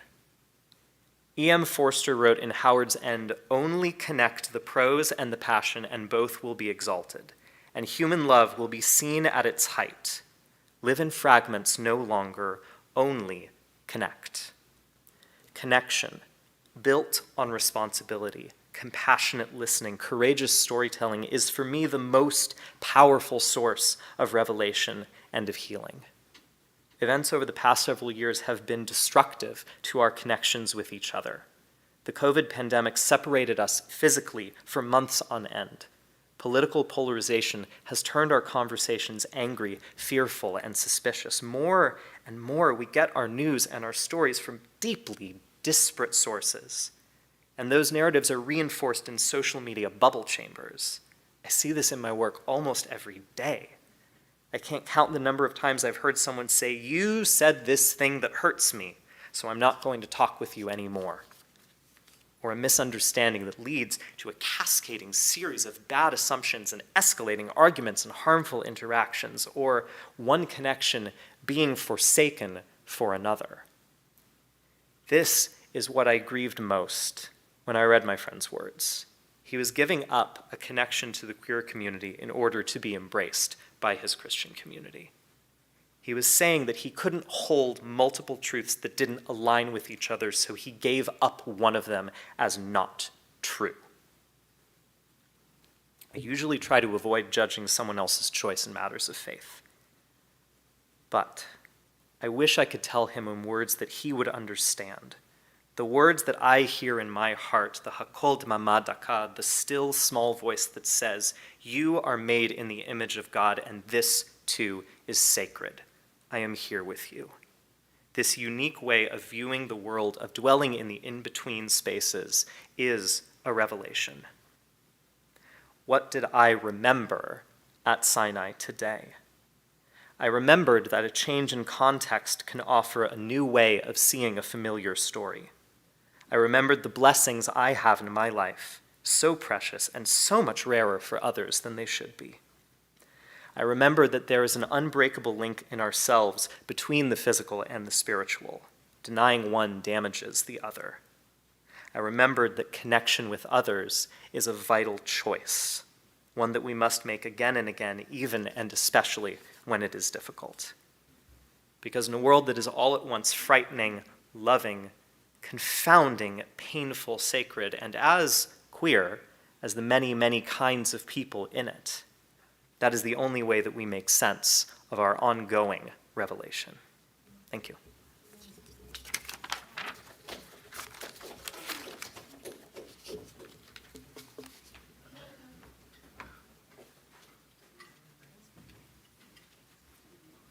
Please rise.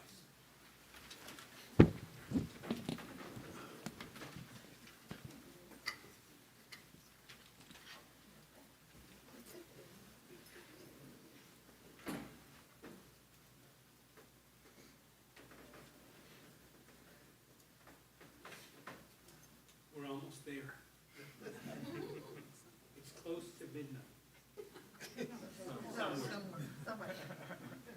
We're almost ready to receive Torah. We have to get into the mindset.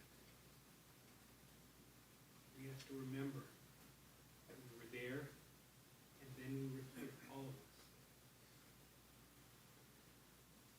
And start to remember when you received Torah at Sinai, you received what?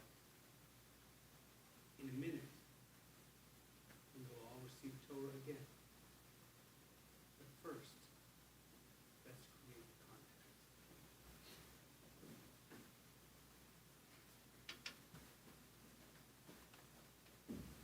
Remain standing for a moment.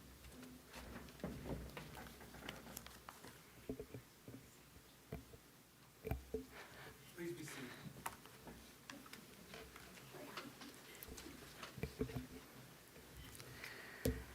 Chag Sameach. My name is Danny Pattis, and I was sitting in the kitchen on Saturday evening when Rabbi Paul texted me after Shabbat was over, asking if I wanted to come to Shavuot and talk about what it was like to stand at Sinai when the Israelites received the Torah. I turned to my parents, confused. What does that have to do with Shavuot? The synagogue I worked at in college taught our students about Shavuot by feeding them dairy, helping them create papier-mâché flowers, and studying the book of Ruth a little bit. Silly rabbi, that doesn't have anything to do with the revelation at Sinai.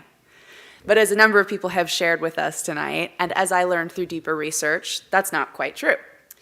I discovered that my understanding of Shavuot, a harvest festival often overlooked in favor of the more glamorous Pesach and Sukkot, was incomplete.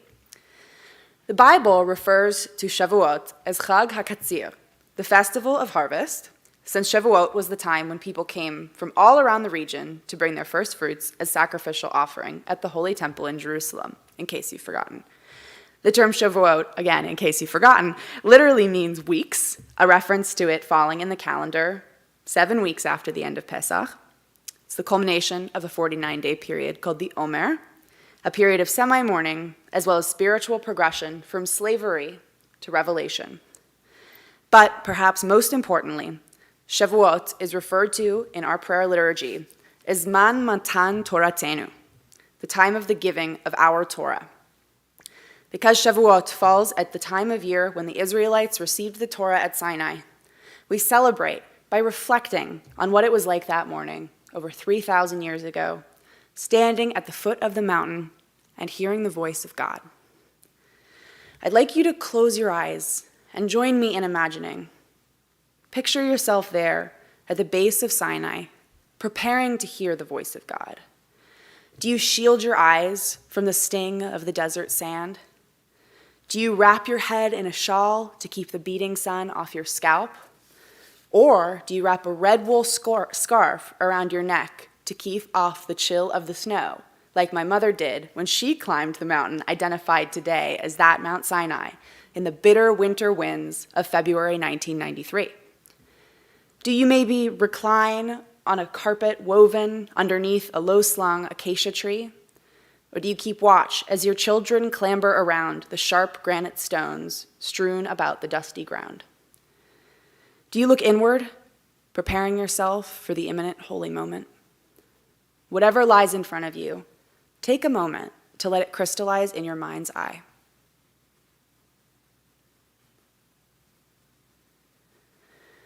Rabbinic tradition teaches us, as Ben also taught us, that we all stood together at Sinai.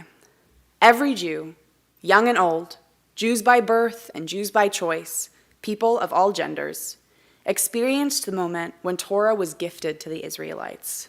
Not only all of those who had physically exited Egypt, but all Jews who would come into this world in the future were present at Sinai as well. Yes, even you. This idea has now entered into common Jewish parlance, such that when we see someone who looks familiar, but we can't quite place them, we might say, I must have stood next to you at Sinai. So if you open your eyes now and you look around and you see anyone you don't know, but maybe you've seen them before, that might be it. You were there, but it was a long, long time ago. And it can be difficult to remember such an ancient moment since the details do tend to fade over the millennia. The Torah helps us out by giving us just a little bit of context. We know that the mountain trembled and shook, that smoke arose heavenwards, and thunder came on from down from on high before the voice of God burst forth with the words of Torah. We know that when the quiet came, it was quickly filled with the words of our central legal code. We know that all of the people of Israel were there. Men, women, children, you, and me. About 3 million strong in physical attendance, and countless more joining through the ages. The importance of this episode of our history lies not only in the awesome tremble of the mountain, in the thundering voice of God, in the establishment of the Israelites' fledgling justice system. No, Sinai was not just a revelation, but a revolution. Consider, the Israelites have just left the slavery and disenfranchisement of Egypt. They escaped the yoke of Pharaoh by somewhat grudgingly following Moses out of the land of Egypt. Moses, an Israelite raised in an Egyptian palace who claims to have a direct line of communication to the one true God. That's believable. And up until this moment, the masses have simply just had to trust in Moses' exclusive relationship with the divine. But here, at the base of Sinai, they are brought into the fold. Here, when God speaks with a voice loud enough for all to hear, each Israelite joins in a chorus to answer, Na'aseh v'nishma. We will do and we will listen. It is in this episode that we truly entered the covenant not as followers of Moses, but as a nation of leaders. It is in this, each individually and collectively responsible for the foundation of a new society and the maintenance of justice. By calling us to recall in detail what it was like to stand at Sinai, the festival of Shavuot entreats us to recommit to the ideal of a just, inclusive society. We cannot receive revelation as individuals. Judaism, the religion, and the culture is inherently communal and cannot be properly honored without making space for each and every one. As we picture the holy moment of revelation, we must include in our reimagining all those who are often excluded. Disabled Jews, like our teacher Moses, who had a lisp. Jews by choice, like his father-in-law Yitro, and like Ruth. Jews of color, as his wife Tzipporah may have been. Anyone forced to the margins. I invite you to close your eyes one more time, to join me again at the foot of Mount Sinai. Maybe the sun beats down, maybe the winter wind blows, but look more carefully. Who is around you? Turn your mind to your family. Do you run your fingers through your son's hair or hoist your daughter onto your lap? Do you lay your head on your mother's shoulder or lean close to whisper a joke to your father? Turn now to your community. You are surrounded in this desert place by 12 tribes, each sporting different hairstyles, sharing their own family histories, and speaking 70 different languages. Do you smile at the ones you don't know? Do you welcome them into your embrace?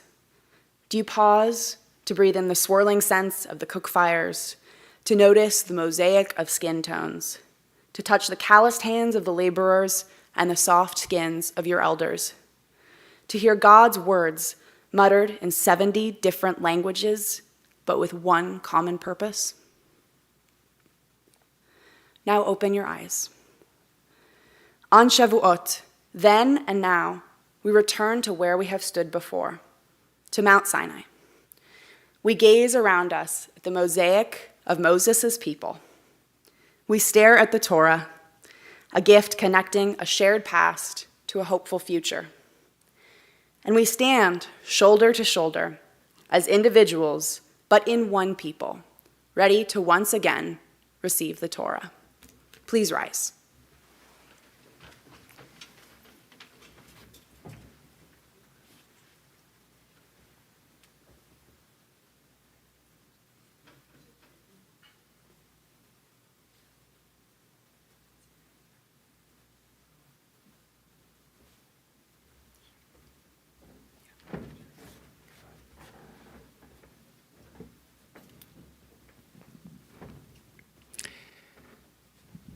Let's come close to the ark. Let's form a big clump right around here.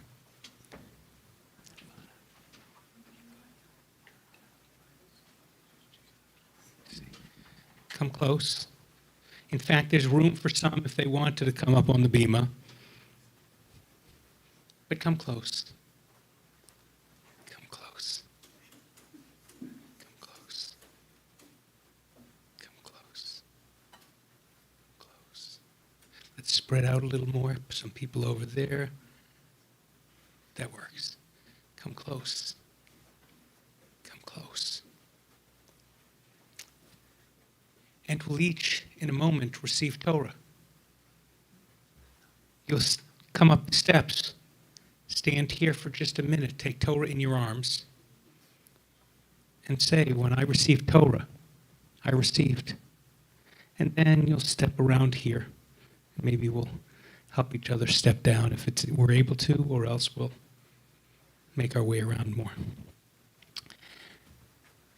If someone says what you were going to say, say it again. If you're still contemplating it, say that. This is not about outdoing each other. This is about just receiving Torah one more time. And I'll hold the microphone so that people can hear, and those who are streaming in, write your answer in the chat. When I received Torah, I received. And so we'll just start coming up. When you pass Torah, don't let go until the other person really has a hand on it.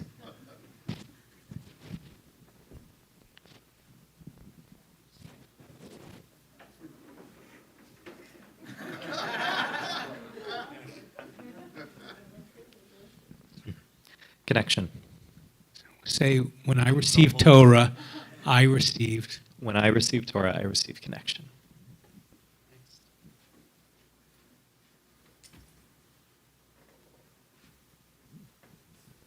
When I received Torah, I received my ancestry.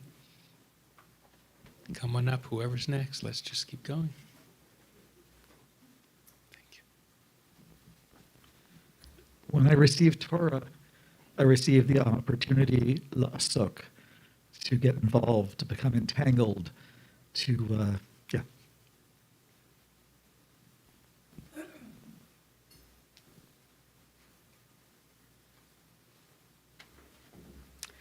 When I was in Sinai, I received humility.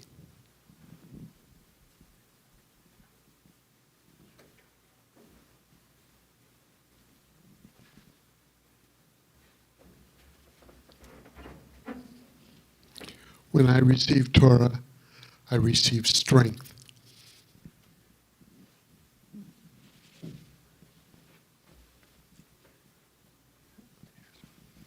When I received Torah, I received the guiding principles and values upon which to live my life.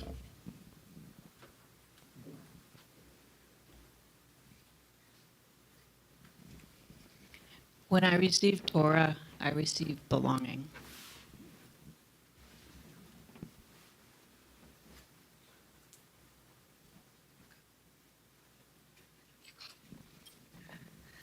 When I received Torah, I received heritage.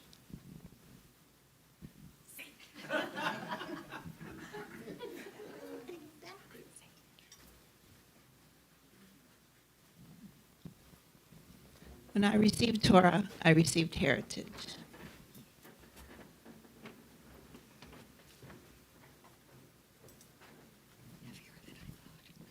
When I received Torah, I received welcoming and realizing I'm not alone.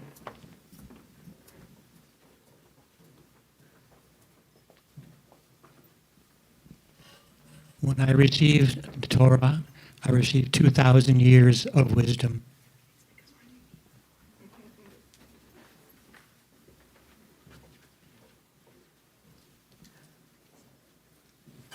When I received Torah, I received God.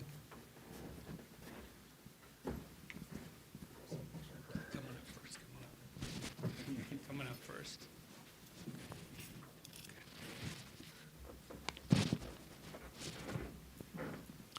When I received Torah, I received connection with Adonai.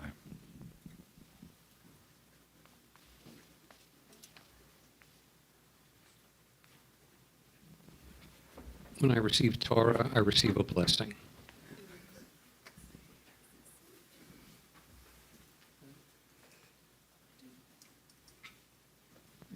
When I received Torah, I received hope.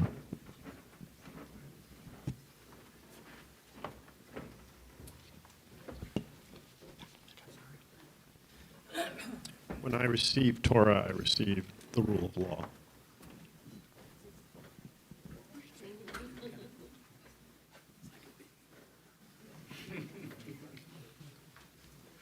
When I received Torah, I received thousands of years of tradition.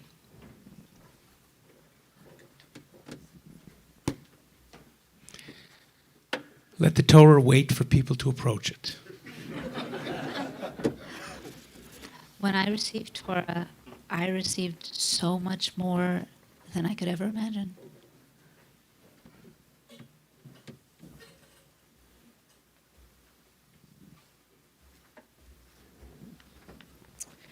When I received Torah, I received stories worth hearing and stories worth telling.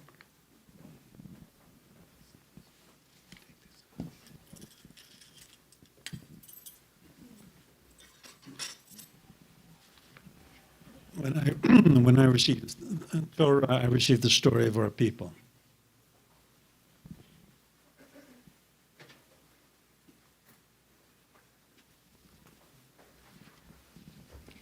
When I received Torah, I received the culture of my people.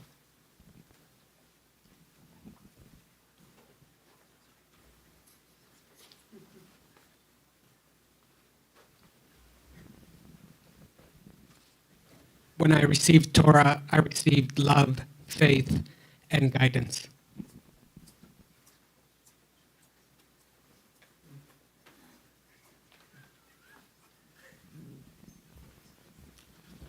When I receive Torah, I receive an ancient and beautiful history.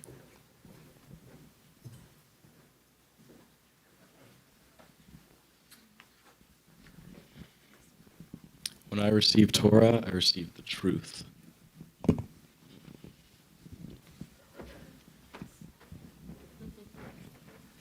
When I receive Torah, I feel like I'm holding the whole existence of Judaism, of my people, in my arms, and I feel their love.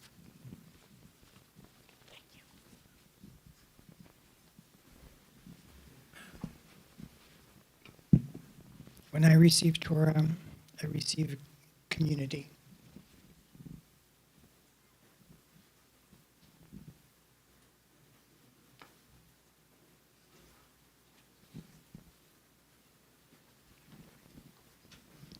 When I received the Torah, I received the heritage of my family and the dedication that I gave to the family, and me as being an Israeli and the Jewish family around the world, and the hope for peace.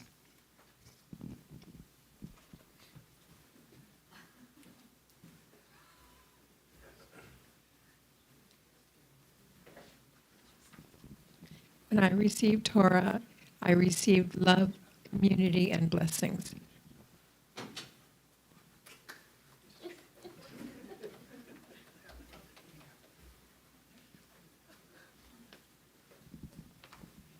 When I received Torah, I received tradition.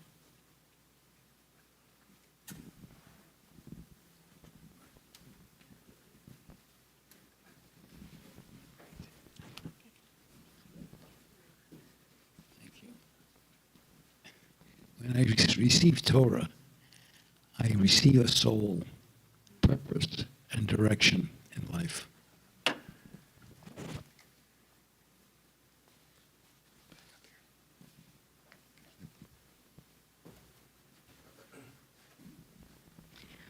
When I received Torah, I received a lifetime of questions. Anyone else who hasn't come up?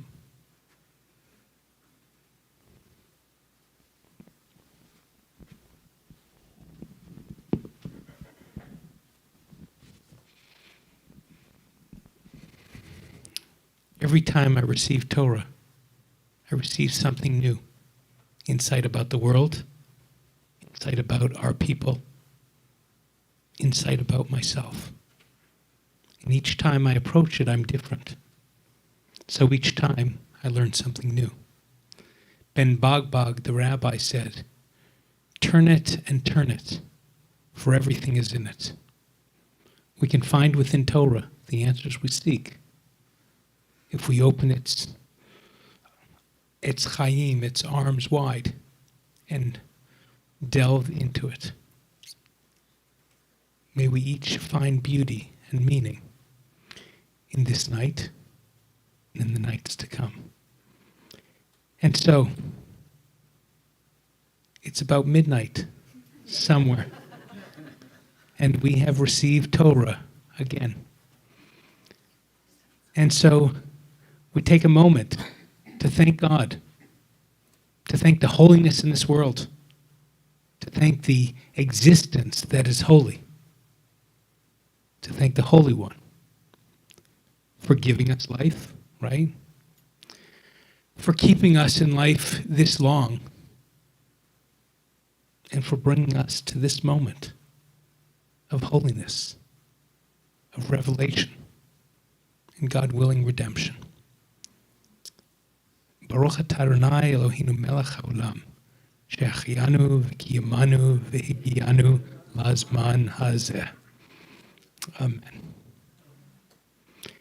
Thank you for coming.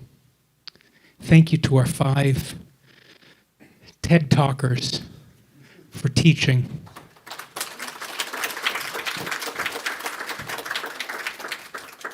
We pick interesting people and we say, teach something. Here are 3 lines. Here are 3 values, 3 ideas. You figure out what it means. And they get it to us and we wrap them in some songs. The cantor and the rabbi teach a little bit. And Torah is illuminated. Thank you for joining us this year. We'll see you again when we receive Torah next year. And maybe you'll come share with us what you received at Mount Sinai. There's more food in the Oneg room. Chag Sameach.